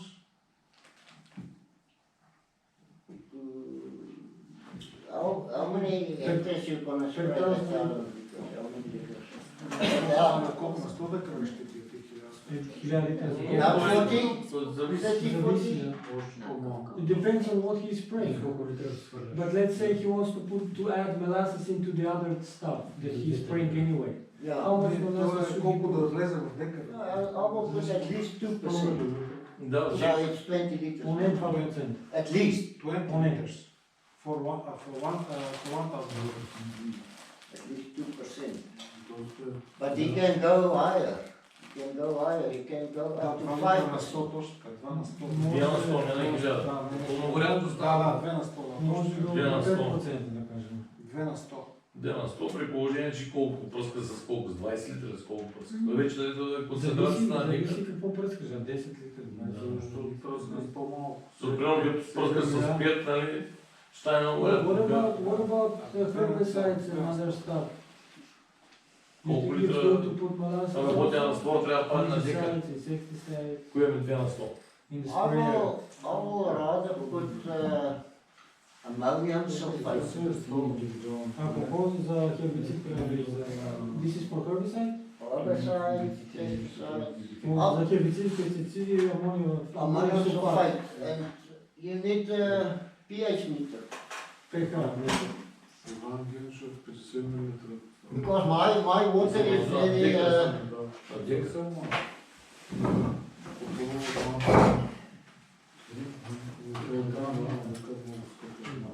Кое? Меласна? Къде е меласна? Да. For the spraying mixes, you always want them 5.5. Около 5 и 5 трябва да са в пръскачката. Реално работния разтвор трябва да ти е 5 и 5. Работния разтвор, да. Около 5 и 5. Да. If it's too low, По-киселина, да. Ако е по-малко, ако е твърде I don't know, it's not such a big issue. But if it's too high, не е it's a толкова. big issue. Не е толкова проблем, ако твърде по-говори. Винаги трябва да се накиси по-киселиното, отколкото. Демек надолу от 7. Демек 5. Но не твърде много надолу, защото там па заключваш някакви. Да. So what you do is you fill your tank, 1000 liters or how much, doesn't matter, and you test your pH and you say 8. Да. Then you put 1 kilo, 1 kilo, 1 kilo, and you bring it down, down, down up to 5.5. That's how many ammonium Реално sulfate. мялата сваля киселина. Амониевия сулфат, който ти каза да си свалиш pH-то в танка. Чрез амониевия сулфат. Амониев сулфат може да свалиш с кило, бъркаш, виждаш колко е. Трябва докато го свалиш до 5,5, слагаш. You do the test once and after that you know how many you need to put. So you know Го правиш, I must put 3 or 5 kilos. 2000 литра, примерно, колко да сложиш с твоята вода, за да си постигнеш 5,5. If your pH Вече са за басейна вода. Аз имам такова за проводимост. If your pH is 5.5, you only put half a kilo on 1,000 liters more or less. Half a percentage. No, it's not even half a percent. How many is 1%? You can put half percent. Yeah, half Half percent. percent on 1,000 liters is 5 liters. 5 kilograms. Yes. 5 kilograms. If it's 5.5. Yeah. 0,5 или 5 кг. I've always put 500 grams on 100 liters when I sprayed Glycerol Roundup. Makes that Roundup like 40% more effective. How much you put? How 1 gram, 500 grams on 100 liters. Значи 5 литра на 5 килограма на 1000 литра и така дозировката става много по-ефективна. 500 grams. And the problem with ammonium sulfate is За глифозат. И за другите. That can you put extract with this ammonium sulfate? Is it not going to kill the Microbes. microbes? okay, that's what I want to say now. It dissolves slowly. It dissolves slowly. Екстракт. The ammonium sulfate. Амониевия сулфат бавно се It's разтваря. not like urea. You know, urea put in the water and it almost freezes the water, but it dissolves quickly. But not ammonium sulfate. Амониевия сулфат бавно се разтваря. The water is very cold. It's going to take some time to dissolve. You can't just put it in. So you must dissolve it before the time. Start with it. Maybe an hour. Първо започваме с разтварянето на how much? Half an hour. Yeah. Поне половин час. С топла вода го разтваряш амониевия сулфат. Yeah. И тогава го джокаш голема компания. Boiling water, but warm water. Топло. Yeah. And then, okay, let's get back to your question now. Zinc extract. Put the compost extract into the ammonium sulfate. Okay, so your concentrates, you must fill your tank, check your pH, put all your toxic stuff. Okay. Първо слагаме So, всичките if you химични put them in, смеси. you dilute them. You make them less toxic. Разтваряме ги и така стават по-малко токсични. In the big tank. Големия Yeah. резервуар, да. Spray it there. 10,000. And then, last, you put your И най-накрая, последно преди да отидем да Винаги живите организми се слагат най-накрая. накрая. Евентуално, ако имаш някакъв прилепител, можеш след това да го сложиш. Но винаги слагаш всичко да се разтвори добре, да стане хомогенно и живите организми винаги се слагат най-накрая в разтвора. Да има малко Защото иначе те, ако са във водата и сипеш нещо концентрирано, то ще ги убие, разбираш? Той изчакваш да се разсее всичко, да се хомогенизира и винаги живота най-накрая се сипва в резервуара. You're not going to put this usually, a toxic like urea or ammonium sulfate. Ammonium sulfate is not so toxic, but that sulfate is also good for the microbes. But make a norm 1%. So if you've got 1,000 liters and you want to put the toxic stuff and you want to put microbes, Yes. don't put more than 1% toxic. So it's 10 liters. No, For 1000 liters, yes, it's 10 liters. No more, 10 kilograms. Herbicide. no more than 1% of toxic fungicide, insecticide. Значи, ако искаме да вкарваме микроорганизми заедно с пръскачката, нали, не трябва да вкарваме повече от 1% препарат. Дали ще е To be safe. или нещо такова. Тоест пак зависи от разтвора, колко е... От това зависи колко... You can't take urea and eat it. It's gonna kill you. Уреята ще ни убие. But if you take urea and you make it only 1%, И го разтворим и направим 1%. then it's not toxic to you anymore. Тогава So toxic, it's not не е toxic. чак толкова It's токсично. not gonna kill you. Няма да ни убие. You don't want to do that. Но не го правим. But just to explain to you, it's like, Веско, може да видим освен някои от тези неща, самите компости, да видят хората. So, yeah, tell us if there is more. We can also have a look at the compost and maybe see the soil. the compost is slippery. Не е просто... Okay, what's your next one? Ще разгледаме, да. Nature thrives with diversity. Природата работи, много по-добре работи, когато има разнообразие. Okay, if you can plant not only, if you want to make like silage, I think you've got a good opportunity, not only to plant a mix always, make silage from that. Sorry? With the Stephen, corn? Yeah. to plant a mix. Together with the corn. He's not gonna combine and sell the seed or sell the corn, he's gonna make silage. Да не засява само царевица за I will never plant monoculture. Царевица с нещо друго, с други неща.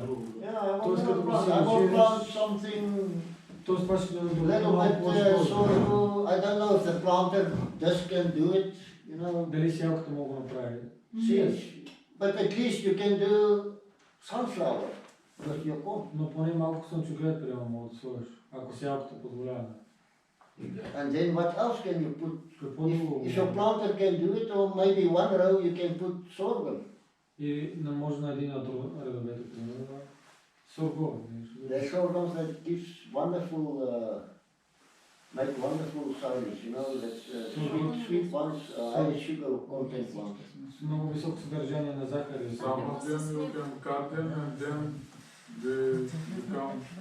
And they will, Keep they will growing be and there. then cut them.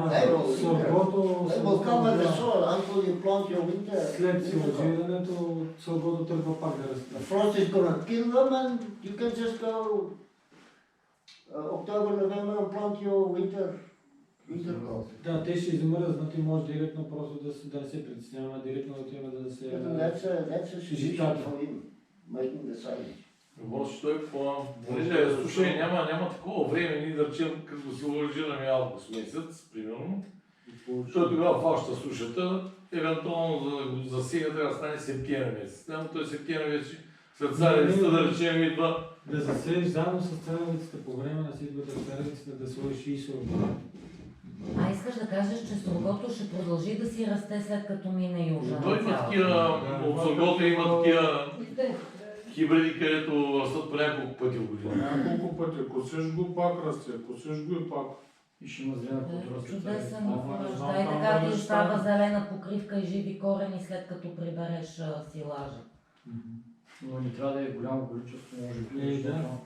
Не се осеменяват. Има такива, те изобщо не гледат, не се осеменяват. Те се ги направят. Хибрид по 2-3 пъти ги Много високи. Какъв е проблема с осемени? People, Те нарочно. monoculture is not nature's way. Sorry? Monoculture is not nature's way. Монокултурното отглеждане не е начинът, по който да работи природата. И това е причината. If you force a monoculture, you're gonna have all sorts of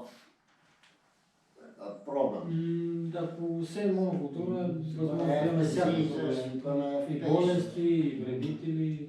Yeah.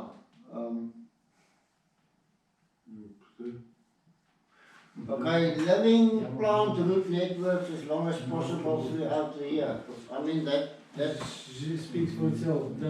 Живи корени в почвата по възможност през цялата година.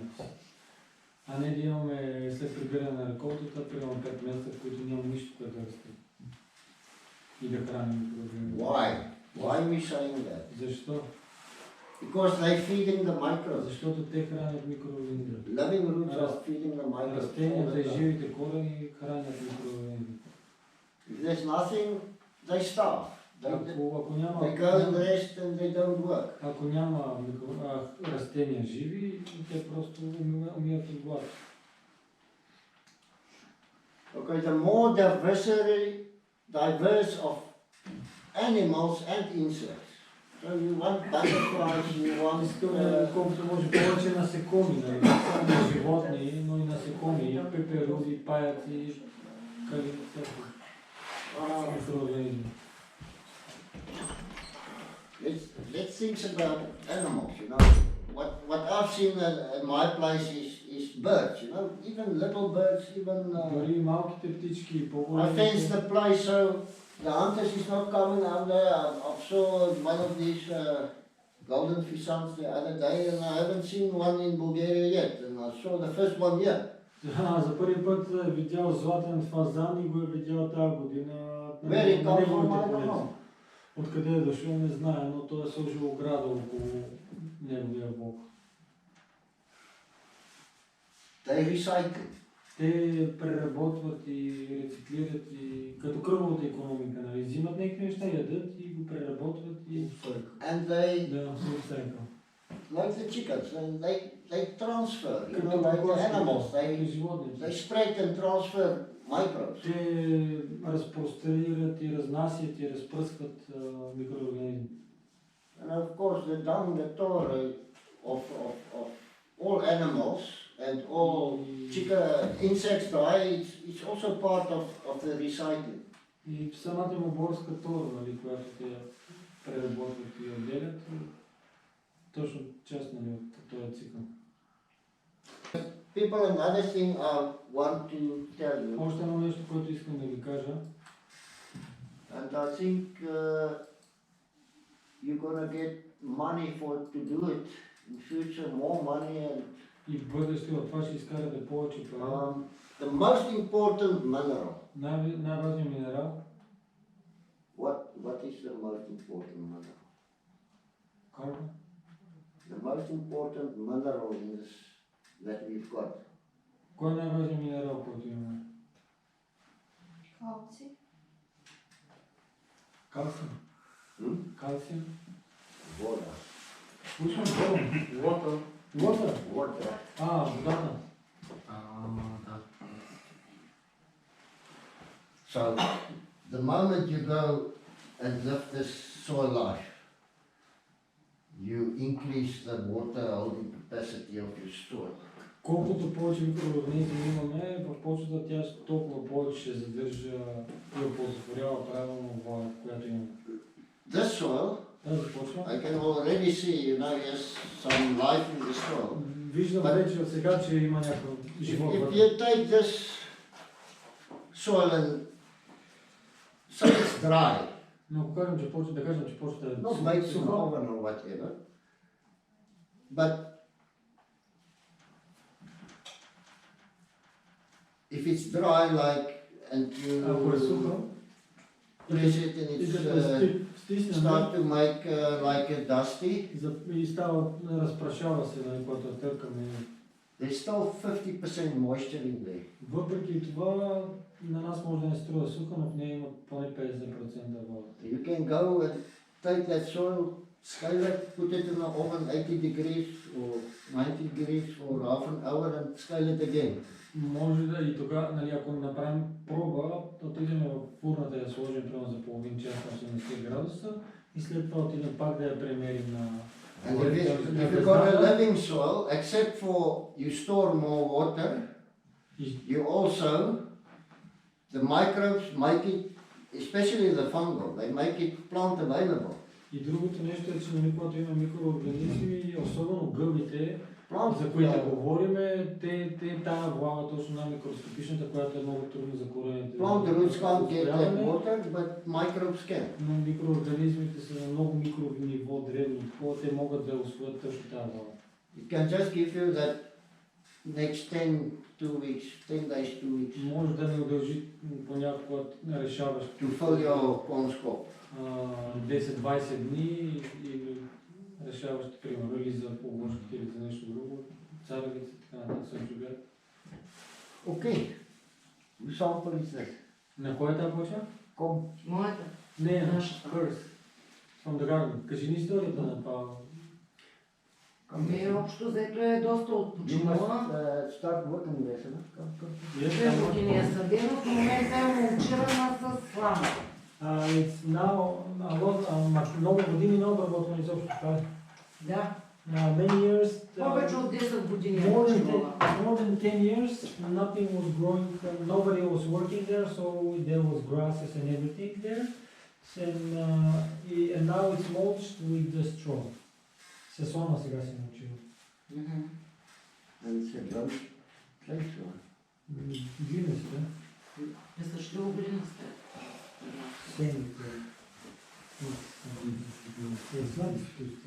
You didn't bring me a earthworm of cherry? Cherry, no cherry? Cherry, няма cherry. No, Не си. Били в отпуска. You know, a good soil, this amount of soil, you need at least 10 serving. В такава почва искаме да имаме поне 10 червия. На това количество почва. На това количество. Как да ги вкарам? Tell me about it. Отидеш в Баухаус, купуваш си. Да. Okay, that's the easy. If you haven't got a microscope, whatever, if you haven't got earthworms in your soil, и ако нямаме черви в почвата, that's the first thing това е първият индикатор, нали, който tell you've got a problem. Който ни казва, че почвата не е достатъчно.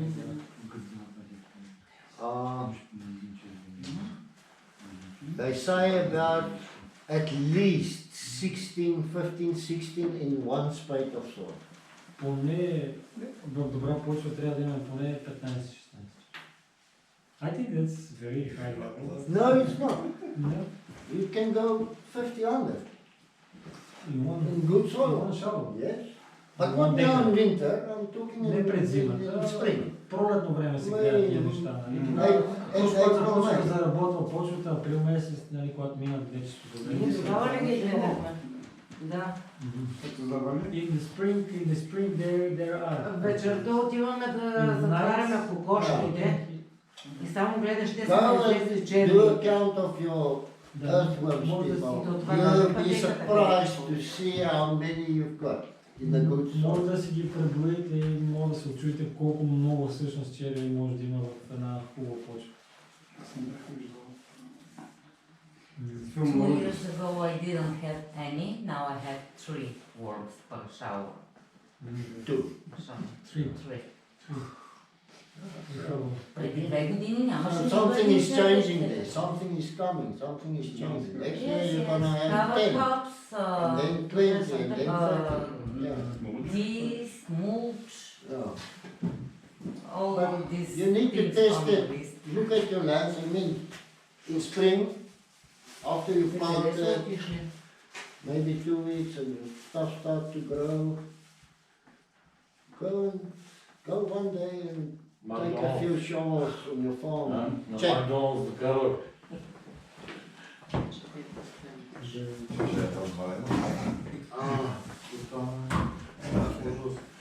Веско, хубаво ли мириш?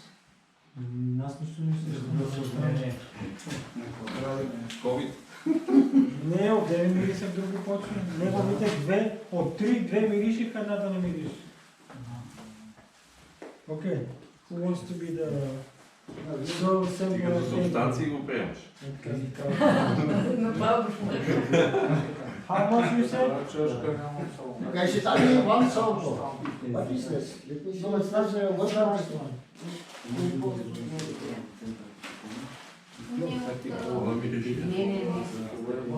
How much you said? The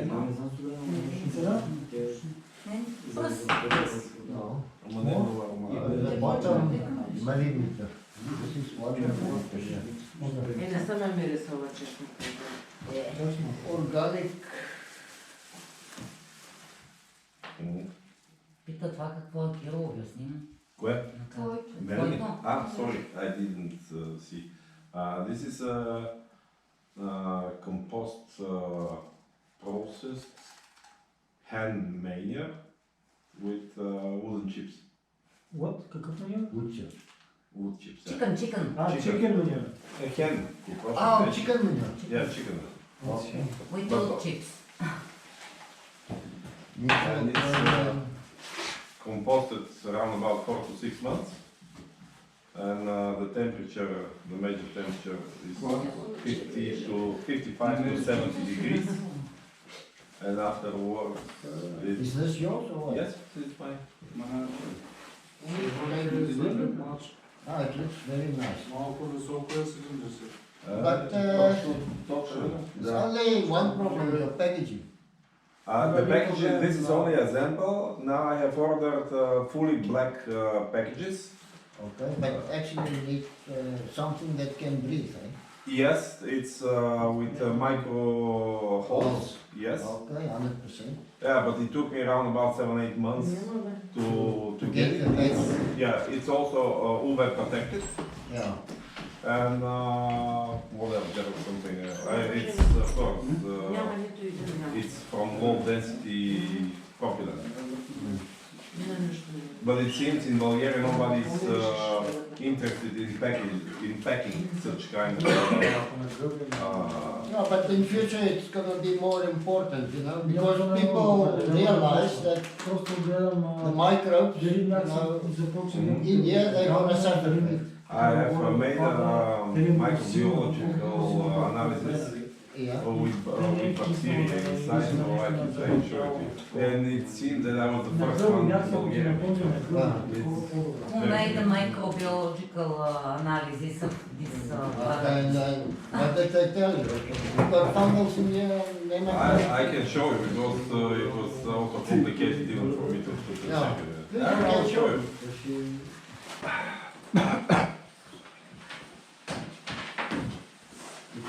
If we look at that picture, here where there's one cow, in the soil, your living organisms will be 500 kilograms per acre.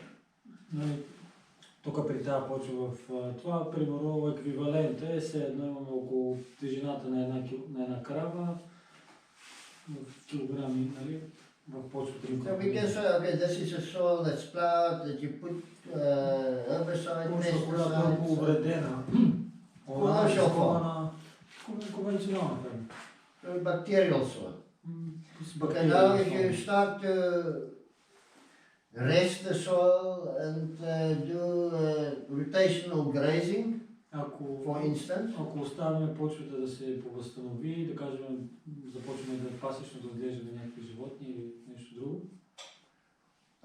So they've got 1, 2 cows and there they've got 3 cows. И тогава почвата ще е по-добра. И тук пък в третия случай са още повече кравите, т.е. още повече микроорганизми. Okay, now this is what we say adaptive grazing. So you will only graze a little bit, here you will graze a quarter, here you will graze all the time, every day. Това пак за пасищно, ако се приспасва и се пасе всичко, реално няма да остане храна за микроорганизмите, ще са много по-малко от количество. Тук ако се пасе някаква малка част, пък тук ако се пасе една четвърт от... Now here, от времето? От времето. If you go now to a healthy grassland, yeah, this 5 tons goes to 10x. What? So it's 10 times more. До 10 пъти повече. So here you've got 100 sheep. And here you can carry 1,000 sheep. Т.е. ако използваме този метод на адаптивна ротационна паша, който... No, I'm talking about. Here you've got 100 sheep in the soil. Working for you. Тук имаме, да речем, 100 овце на хектар. And here you've got 10 times more, you've got 1,000. Тук, използвайки този метод, реално ще имаме 1000 овце на хектар, т.е. 100 овце на декар. Ако прилагаме правилно пашуването, защото не е само да кажеш, че имаш животни на пашата, ако не ги правилно управляваш, разликата може да бъде много голяма. Okay, so the higher you can build this micro, and the more food you can give them, the better production you're going to have. Колкото повече микроорганизми имаме, толкова по-добро производство и биомаса и растеж имаме на надземната част. That is why regenerative farming, biological farming, затова регенеративното земеделие с биология, стимулиране на биологията, is so wonderful because there's no ceiling. Е толкова готино, защото то реално няма, не знаеш докъде можеш да стигнеш, да надградиш, да надграждаш всяка година, то няма край. The more you can build it, the higher your biomass production. Колкото по-плодородна ти стане почвата, толкова повече добиви ще имаш. Okay, so what I want to do now is just, let's go, what is that most important things we need to do? Кои са най-важните неща, които трябва да направим, за да постигнем това? That nature tells us, so we want to follow nature. Природата, тя не го показва. We're working with living animals, so what is it? Работим с живи микроорганизми и организми, животни. Nature always acts in context. Природата винаги работи спрямо конкретни условия на конкретно място. Okay, what does that mean? Какво означава това? What does it mean? Every different situation is different from every other situation. Not every farm is the same. Няма две еднакви ферми, две еднакви стопани. I've got sand soil, I've got heavy clay soil. Някои имат пресекливи почви, някои тежки, глинести. I found my sheep open in the lands. He's got a big cheese factory. You know, he changed the whole way he need to farm his farm because he need milk every day. You know?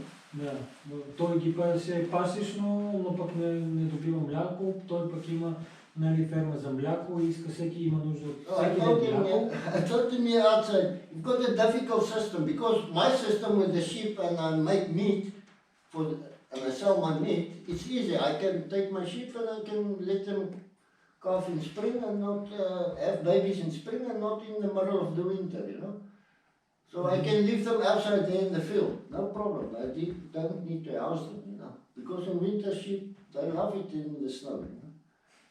Няма нужда да ги прибира в неговата ситуация, защото не дои млякото и може да си ги остави малките магната, да са навънка целогодишно.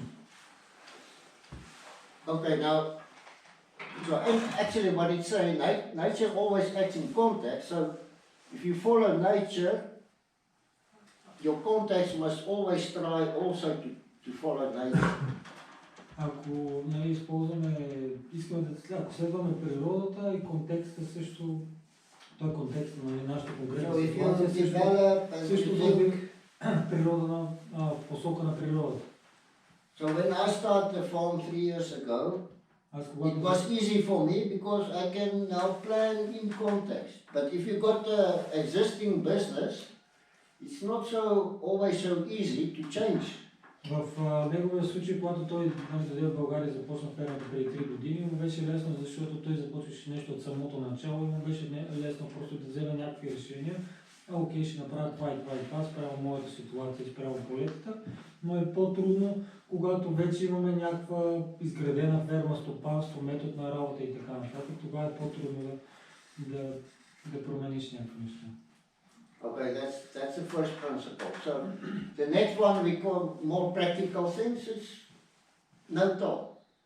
Следващата точка е просто без обработки. Минимално колкото се може по-малко обезпокояване на почвата. So in nature, there's no plowing, there's no... Природата никой не оре, никой не обръща почвата, никой не... A little bit, like you will find that walnut tree already it produces juggalo, so it can kill other plants close to it, but also a little bit of chemical disturbance you can find in nature. Yes? Природата понякога може да има съревнование на производство на някакви химични вещества, които да кажем отблъскат, както при орехите, както искат. But nature will rather remove and like letting the soil. Microbes will encapsulate it, so it will pack it away. Chemical fertilizer? No, I'm talking about lead. You know lead? Heavy metal lead? Олово. Окей. Ако има олово в почвата, микроорганизмите ще го ловят, ще го капсулират. So and a sick plant, for instance, insects will attack it because nature, the insects can sense there's a sick plant. Ако имаме стресирани или болни растения, насекомите могат да го усетят това нещо и да нападнат културата. Okay. Does it say no mechanical disturbance from our side? Yeah. No mechanical. Okay. If you test your soil, I think it's very important with Stephen as well. You remember we did the test for compaction? Okay. If you got compacted soil, before you plant the next crop, it's always a good idea to break it up. Just to get air in there, water in there. Когато започваш стопанството, когато тестваш с пенетрометър или с шило или с нещо друго, или с лопата, когато ако се види, че почвата е преуплътнение и така нататък, за начало, за старт е, може би хубаво да... Да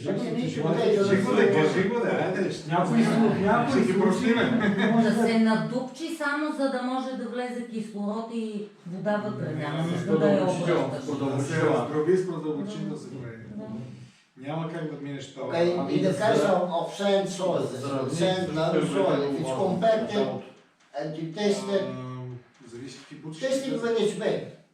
Okay, the best way to test it is actually dig out at least 900 millimeters to a meter deep, and then you take a knife.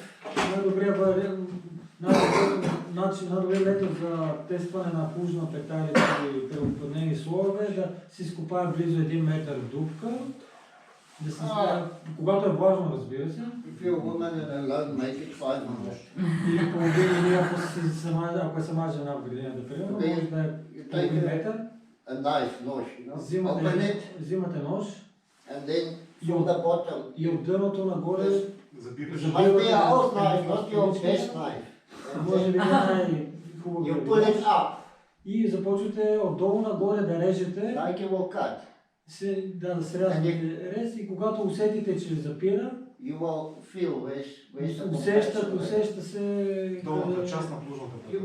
Долната част на преуплътнения слой. That cloud may be 300 deep and yes, the compaction. Да, ако се урепи на 30 см, преуплътнения слой ще е под тези 30 см. Then you need a tight implement to break it up. И тогава, в някакъв случай, може би по-добре да се мине с едно продължаване на там зависи. Just to compliment, if you allow me, to continue your experiment. Yeah. I will explain it in Bulgarian. И когато продължите и усещате, че отхлабва ножа, това вече края на плужната пета. Тоест, вие усещате този слой с ножа. В момента, в който освободи и продължи нагоре, то като рязане се получава, който го прави, знае, не може лесно да върви ножа, но в момента, в който отплави, значи горе-долу измервате с една летка, отгоре от нулата, нали, надолу, и виждате на каква дълбочина започва и на каква дълбочина свършва плужната пета. Where it ends. Where it ends. Yes, where it ends. Кървички не могат да свършат това нещо. Да, могат, просто ако е много лоша ситуацията, ще стане за по-бавно. И в някои случаи, може би едно продълбочаване би могло да ти гарантира малко по-високо. Зависи колко ти е този слой от плужната пета. Ако ти е много дебел този слой, продълбочаване. Ако не, защото ти ще постигнеш асификация. Каквато и покривна култура да насееш, когато тя стигне до пета, водата се облага там и почва да задиват корените. То няма как да процеди надолу под плужната пета. Тоест трябва да направиш продълбочиване. Обаче ако е плитка, ако е къса, малка, тогава може да разчиташ и на корени. Да, и зависи колко е самата компактирана, защото може да е оплътнена, ама да не е супер преоплътнена, ами да е малко по-зле отгоре на слона. Просто на место. Да, абсолютно. Пришично пуска да речем продълбочителя да слезе малко под петата, не примерно колкото може да се забие. Точно. Реално трябва да разбие петата. Надолу част. How deep can mice corn? Corn and wheat, how deep do their roots go? You tell us. 2 meters. 3 meters. 2 meters, more or less. Доколко това дълбочина стигат корените на пшеницата, примерно, или на царевицата? I think it can also go 3 meters and normally. Възможно до 3 да стигат. Подминават 2 метра. Корените? Да. If you got a compaction with the flower work, Ако на 10 см, няма да мога да пробия да стигна надолу. you only use 1/6 of the moisture. И тогава използваме една на 6 от влагата. Only 1/6. Всички правят много дълбоко. Сигурно стига на 3 метра. Okay, armor on the soil. Armor on the soil. Покриване на почвата, да е защитена като одеяло, като щит, като да е покрита. Okay, me it's easy. Because I never, За него е лесно, никога не е обработвал. I will always have in my orchard at my pasture, I will always, because I will not graze my pasture there, I will graze it 50% and then it will grow and I move my sheep. Да, при него не е проблем, защото той дори да и там, където има обложки, там много лесно няма да има проблем с защитата, но дори и там, където му е пасището, той ще изпасе най-много 50% от тревата и тогава ще премести овцете. Тоест няма да изпасва додолу. Okay, now I'm back to Stephen again. Okay, he's getting old. Because I can see, I can feel. He's got difficult. Yes. He's got a difficult. But he's a strong man. He's a strong man. He can take it. Може му разказвам, че така не съжалявам. Okay, you plant a lot of corn, staravitsa. Да, съвсем много царевица да речем. Okay, you make silage. Прави се ваш. So where you gonna cut it? You cut everything. Когато го силажираме, реално додолу почти. No. Айде да го питат къде е. На някъде на 20 см. 20 cm above the ground. So you leave something. Остава малко. Okay, and that will be end of July, August. Края на август. Да. Края на юли, август. При нас е юли-август. Средата на юли. Usually it will be dry and сухо. No. Yes, yes. Много. Okay, that's Bulgaria. Много сухо. So we back in context. Тук отново се връщаме до контекста. Какви са You нашите... can't immediately go in and maybe plant something to grow because it's too dry and it's not rain. И ако при вас е твърде сухо, след като сте се лъжирали за царевицата, няма да има смисъл да отиваме да засеем нещо. Той не става, при нас не поникват. То е много горещо в този момент и август месец, каквото и да засееш, няма да поникне. at that point it's too hot and too dry and it's not going to grow. С началото на септември, някъде евентуално да завали дъжда. He can plant cover crops in the beginning of September, and if there is some rain, they can grow. But this year there were no rain. Не само тази година. Но тази година, not only this year. Okay, so, but it's important because now it's hot and it's dry. Но пък е много важно, точно защото е много горещо и сухо. Your microbes work here.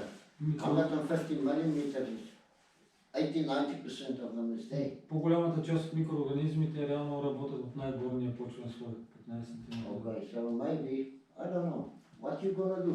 How you gonna put armor on your soil? И въпросът тук е да мислим за някакво решение, възможно ли по някакъв начин да има защита покривка почвата. So, let's help this man. Give him an idea. Cut it a little bit higher, you're gonna lose a lot of tonnage. Ако си лъжира по-високо, сега може би ще загуби от... Не се губи, той долу е само целулоза по принцип. He said he's not going to lose too much if he cuts a little bit higher because it's mainly cellulose. But that will help to have a little bit of shade. But it's not going to cover the soil between. It's going to be, because what's your row height? It's 700. Да. Ако се лъжира малко по-високо, ще е малко по-добре, защото все пак някаква сянка ще правят тези пръчки на царевиците, но все пак няма да е покрита на 100%, защото все пак са 70 см между редите. Тоест трябва нещо да мислим дали има друг вариант. Maybe one other thing that you can do is... Той там долу винаги има трева, да ти кажа. Понеже не е обработвано и... Usually there is quite often... Може и суха да е тревата, да речем, и остатъци от миналата година да има. Some grass. Okay, what they do in America, to give you one example is they've got a lot of airplanes, you know, and spraying airplanes. So they will, when the corn starts to flower, or maybe just 8-leaf stage, they will sow a cover crop. Че един от вариантите, който по принцип може да се направи, то това и за житата въжи, преди жътвата, да речем по време на цъфтеж на царевицата, да се засила. Щатите използват самолети много. It will be a rape or a sugar beet or something. Примерно рапица или захарно цвекло или... Small seed. Малки семенца, синап. Може би с дрона ще стане вече. With drone. We can use drones. Yeah, oh, if you got an eye boy, you know, this big sprayers, you've got one of them, big sprayers. He doesn't. They use that also to do. Това също е вариант, но пак е по-сложно. With drones it's much easier. They've already done it. Okay, that's I think the best solution. Това е може би най-доброто решение. Because it will germinate, but it will not. It's basically shaded. Но е засенчено все пак. So the moment you remove that. След като си лъжирате, там ще остане нещо. That corn, you make your silage, you've got a cover. Добре, Светли, кажете някакви вие проблеми, примерно, дето имате или някакви неща, които искате да... То откъде да започнеш, да? От I don't know, maybe you can use clover as well. Детелина, може би също. But I think the seed is going to be expensive. Maybe millet. Millet... It's more a small seed. Will it germinate on... Maybe... It depends on the rain. За милостта искам да питам, добре ли е да се подава, нали, ще стимулираме бактериите, вегетационно да се подава някаква част, да, за милостата специално? Do you think it's a good idea to spray molasses foliarly on the leaves while the crops are growing, just a little bit for the microbes to stimulate them? Molasses. You can spray about 2 liters a decker. Може да се внесе под 2 литра на декар с вода. Remember, it's basically carbon. So I will add, depends on what crop you want to spray it, but grassy crop like wheat and you can spray it with some urea, I think. If you spray it on the leaves. You're talking on the foliar feed. Melassa with urea or just urea? Yes. Може да се смеси с карбамид или лан. Уреята е карбамид. Карбамид с меласа, да се мисли какви са културите, но отгоре може да се зависи в коя фаза на вегетация. Пшеницата, примерно, в фаза на братенето. На кое? На пшеницата, примерно, да. Тоест сега или... Urea is the most effective on foliar feeding, and to add a carbon source with it is very important. За уреята, нали, е хубаво да се слага, когато тя има най-голям ефект и най-голяма полза, когато е лисно и когато се сложи въглероден източник вътре, тогава тя е най-много... Hectare. So it's half liter, Същото ли? half liter decker, 50% or liter decker, but in the season you can do 20 liters. Фактически охилатираш. Okay, but it's not going to be the nutrition of anything. Because it's a carbon, it's just going to do... what is shielding? Shielding? When you take a inorganic thing like urea and you make it organic. Chelating. It's a chelator.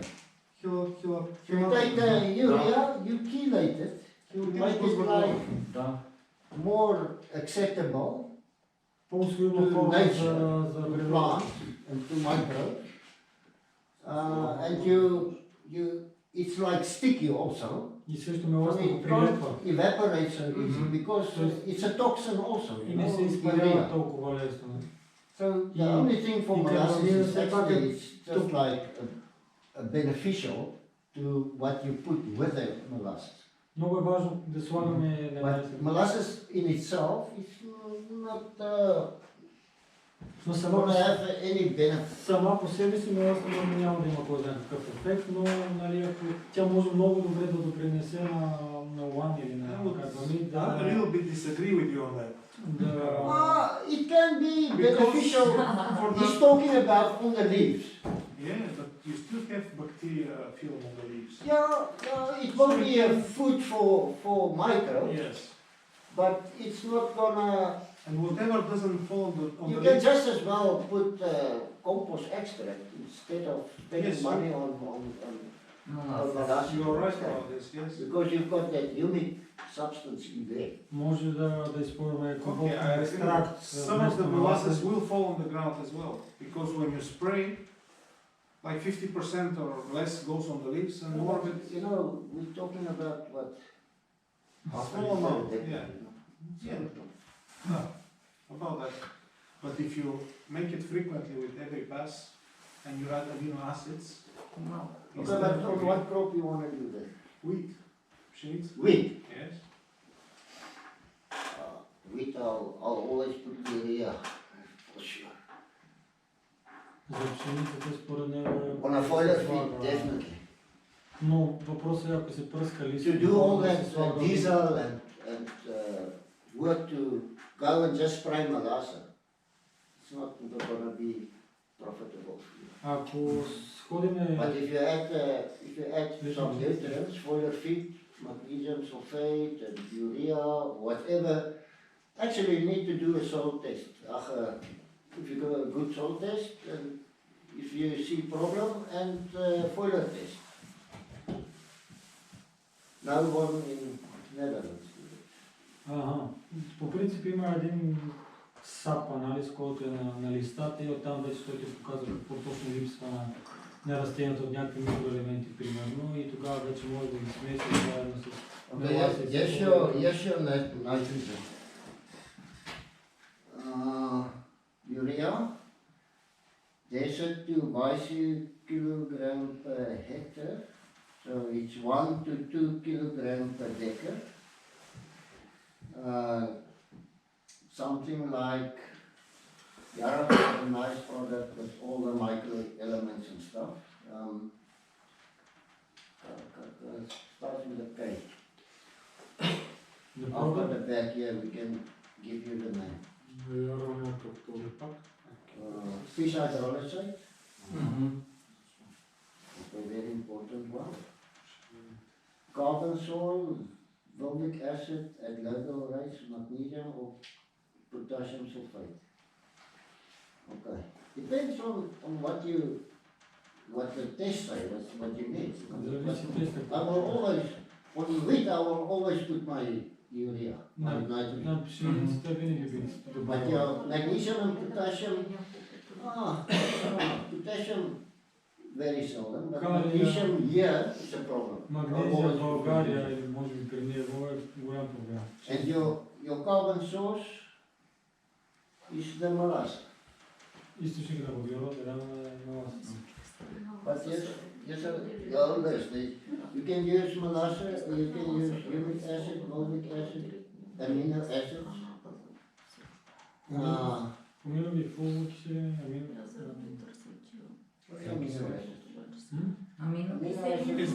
Example, like potato, boiled potatoes is like amino acids. Yeah.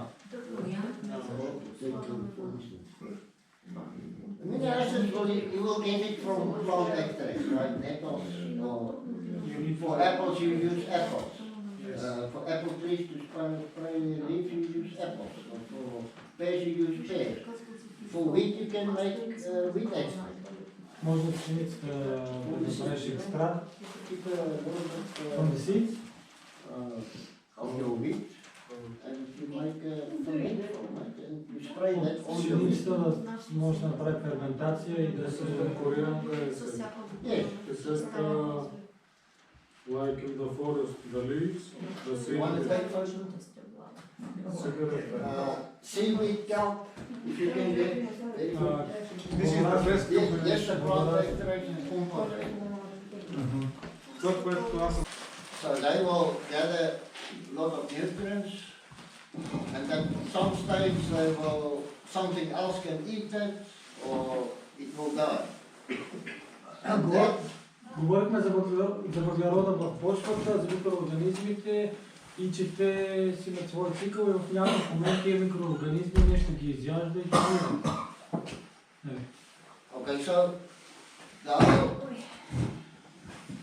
whole target, or what we want to achieve, is we want to build this nutrient cycling, or some people call it the poop loop. We want to build this whole system in the soil, because that's your humus. Искаме така да направим и целта ни е такава, че искаме да направим целият цикъл, да го завъртим, да имаме микроорганизми и хумуса да се повиши, който да има, как да кажа, реално да доведе до правилно хранене на растенията. Okay, we talked about, we used Stephen's example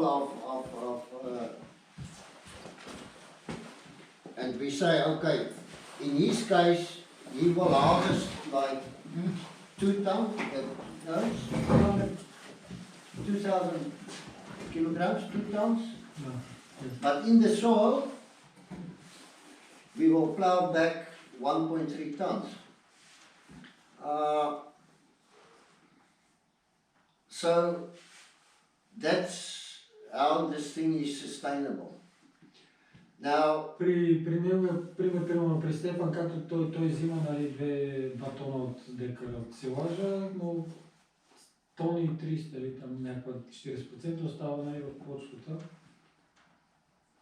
Now, this is just for a bacterial soil. That's maybe not so good soil. And if you look in a microscope and you start counting all this fungi, you count all that bacteria, and you start making calculations, you make a calculation of the biomass in the soil.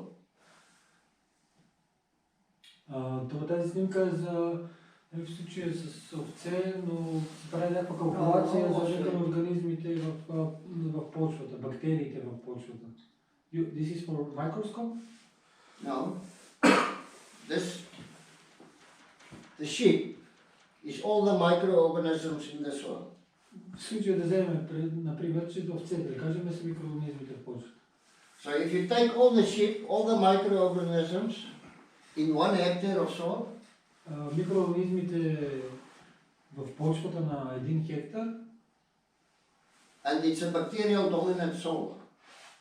So it's a soil that's plowed and worked and sprayed and fertilized. Ако обработваме и изколваме и така нататък, орем и използваме химични торове, ще предимно бактерии ще има в почвата. Основно. You will have more or less 5 tons per hectare, say 500 kilos per decade. Това и долу-горе количеството на бактериите пак зависи от почвата, но да кажем по уредени почви около 5 тона на хектар, 500 кг на декар бактерии. Look, she's starting very nice. This black, Тези черни неща, chocolate brown, it's humus. Това е хумус, тия кафявите. So it's starting to build nice structure in the soil. Има така структура и започва да се, как да кажа, да. Начална фаза има на на възстановяване. Да. This is just 100x. We're gonna look at the microbes. Това е размер умножение по 100. Ето виж колко има така, не са малко. We just scanning, looking for maybe something big. Аз така като огледам, все едно имаш примерно 5%. There's a fungal, for instance. Има и гъба. Okay, now we go to 400x. И сега ще го умножи по 400. Всъщност, 2 години нон-стоп нещо се прави тук от прити там. И си е жил. Let me give it a little bit more light. Give me the light.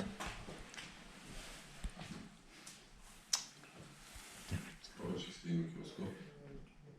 Не трябваше да докара.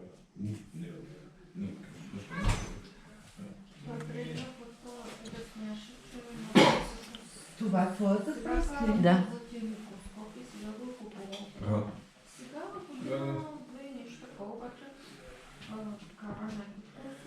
See bacterial. Lot of bacteria in here. Доста бактерии виждам. Виждаш ли ги? Soil is alive. Жива почва. Виждаш ли как нека си мърда, като е тук, нали се вижда? Да. А са на една капка имаш милиони. Едни черни толчици. Виждаш ли? Е тук прямо много добре се виждат. И после се изсушават. Wow, a lot of bacteria. Yeah, it's full of bacteria. It's Пълна very с good. бактерии, много е добра. It's your first step. What's the history of this soil? She Каква е историята said на почвата? was like dead soil or what? Просто починала. Ма каза, че е обработена преди 2 години. Да, когато го взехме фактически. Да. Защото имаше циментови колове, не знам си какво. 2 years ago they plowed it once. Тогава е обърната с багер. А от И тогава? повече нищо. Не, аз казах. And then nothing more. Тук няма се копай, няма Ето, да виж, се фрезова. виж. Да купихме още като Виж. взехме къщата. Гъби има тук. Виждаш? А може ли причината да няма чере е това, че все пак е студено, да би трябва Да, малко така е, по-навътре? така е, Да. така е. Те ще си По-голяма дойдат пак пролета. Аз точно. I don't know. It doesn't look like. Затова питам. Така е, така. Имам да продавам фреза. Хубава, гардения, скъпа. Който иска, продай, докато не са минали всички на много и тогава не мога да продадеш. Да. Още една гъба. There's another one of those. I don't know what the hell is that. А тези дългите It looks like... Желев, идвай. Хубава ни е почвата. Нема това. Да. No. It's not fungal, it's not nematode. It looks like something organic. It's Root. like a nettle thorn or... Looks like a thorn or something. Or a piece of grass or something. Някаква клечка или нещо. Коренче.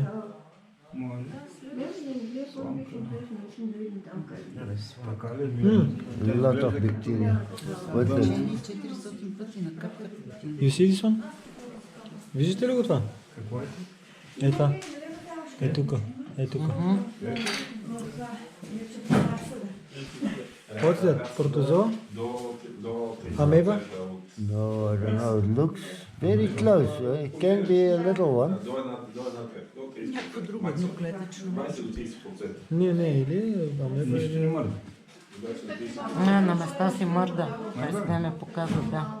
Има много микроорганизми, бактерии има много. И гъби има. Казва, че е много хубава. Жива почва. Да. Има още какво да се надгражда, нали? Естествено, не е пределно ясно. How deep Не знам какво сте правили. Самото ви отглеждане нещо. There's something. There's something.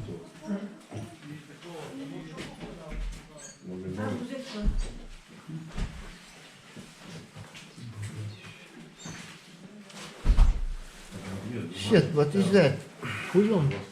Which one? This one. The round one. It's an egg of something. Някакво яйце на нещо. Earthworm? It's not a protozoa. Earthworm? Неколканите наземните червеи са по-големи от обис. Кое? Яйцата? Яйцата, да. Виждат се с просто око. Те са ни като орищата, ама жълти.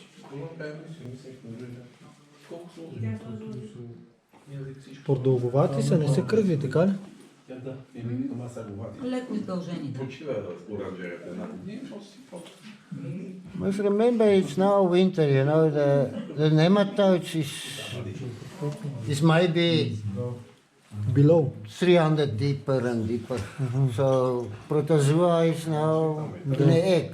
So it's Протозоите са на яйца, нематодите са на 20 см надолу от земята. But we're supposed to see fungal. I don't know why we don't see any. They plowed it 2 years ago.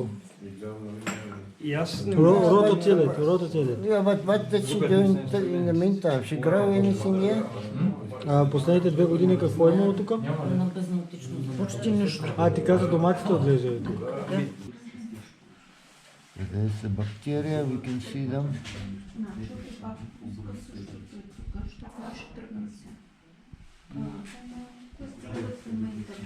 That's a nematode, but it's like winter sleeping.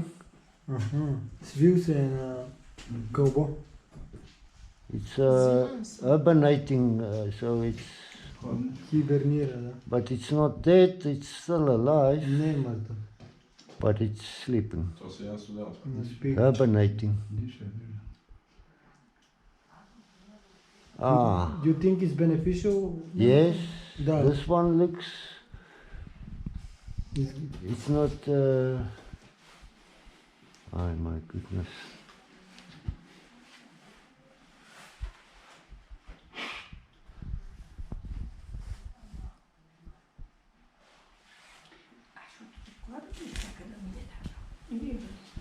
Let's see if we can see the root.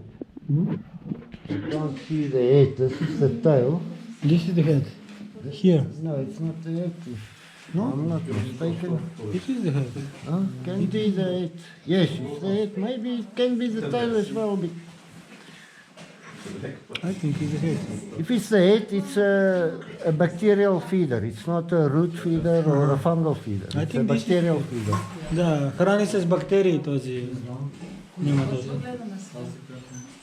Okay. So this big guy is eating the small guys. Този големия се храни с малките бактериите.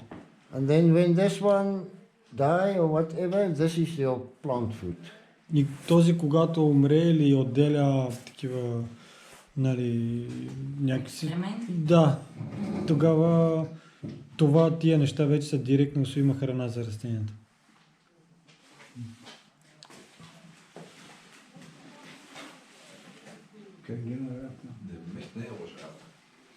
Да. Гъбата не можах да видя аз. Да, беше малко странно. I want to look for a nice fungal in here. I've seen a lot of fungals on the other. This one? Right. No. Huh? No. Търси гъба. Някаква по-хубава гъба. No, it's organic. There's a protozoa, but a very small one. Протозоа. In the middle, yeah. Видя ли? Да. So there, yeah, we see a lot of things, eh? Доста The неща only има. thing we don't see too much is the fungals is in there. There's another one. There's another one, and there's another one. Още две протозои. There's a small one.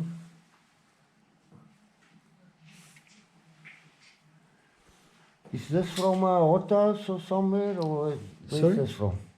Откъде е това? Какво каза? From the hothouse? No, from a tunnel or somewhere. Откъде е компоста? Or is it from Как откъде? open field? На открито ли го отглеждаш? Да. Yes. Ай? Yes. На отворено хале. В Yes. смисъл, проходно хале. Полуоткрито, полузакрито. И в началото е на закрито и после след един месец излиза навън. It's very active for this cold weather, eh? Много е активен за това студено време. But this was in the car. Това ти си го This was държал? in the car and it was in a cold room at my office. Там колко е? 5 градуса? 5 до 10 градуса максимум. Between 5 and 10 degrees. I'm not 100%, but this looks like the eggs, fungal eggs.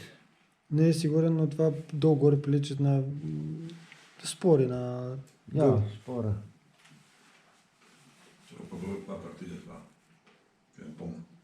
But it's unbelievable for this cold weather. Невероятно е за How това these студено guys време. are working, eh? Как работят бактериите, как не спират. Виж колко, смисъл колко са активни, как мърдат, въпреки че е студено.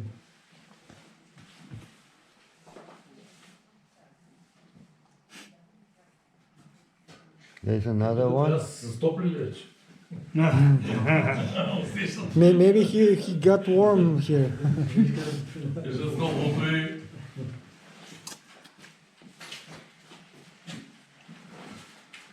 You know, when we talk about the spring flush,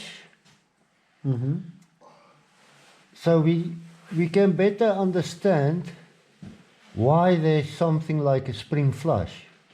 Когато говорим за пролетното, нали, така, старта и избухването на микроорганизмите, това дето Павел каза, набухва почвата, като тесто, нали? Сега разбираме защо се случва. Заради те микроорганизмите. But look, there is a big one that is moving around. You see? Yeah, but that's something else. I don't know what is it. What is it? You see, these ones here also are moving. These ones. Не знам, не ли са скупчвания на бактерии. Can be ciliates, but it's small one.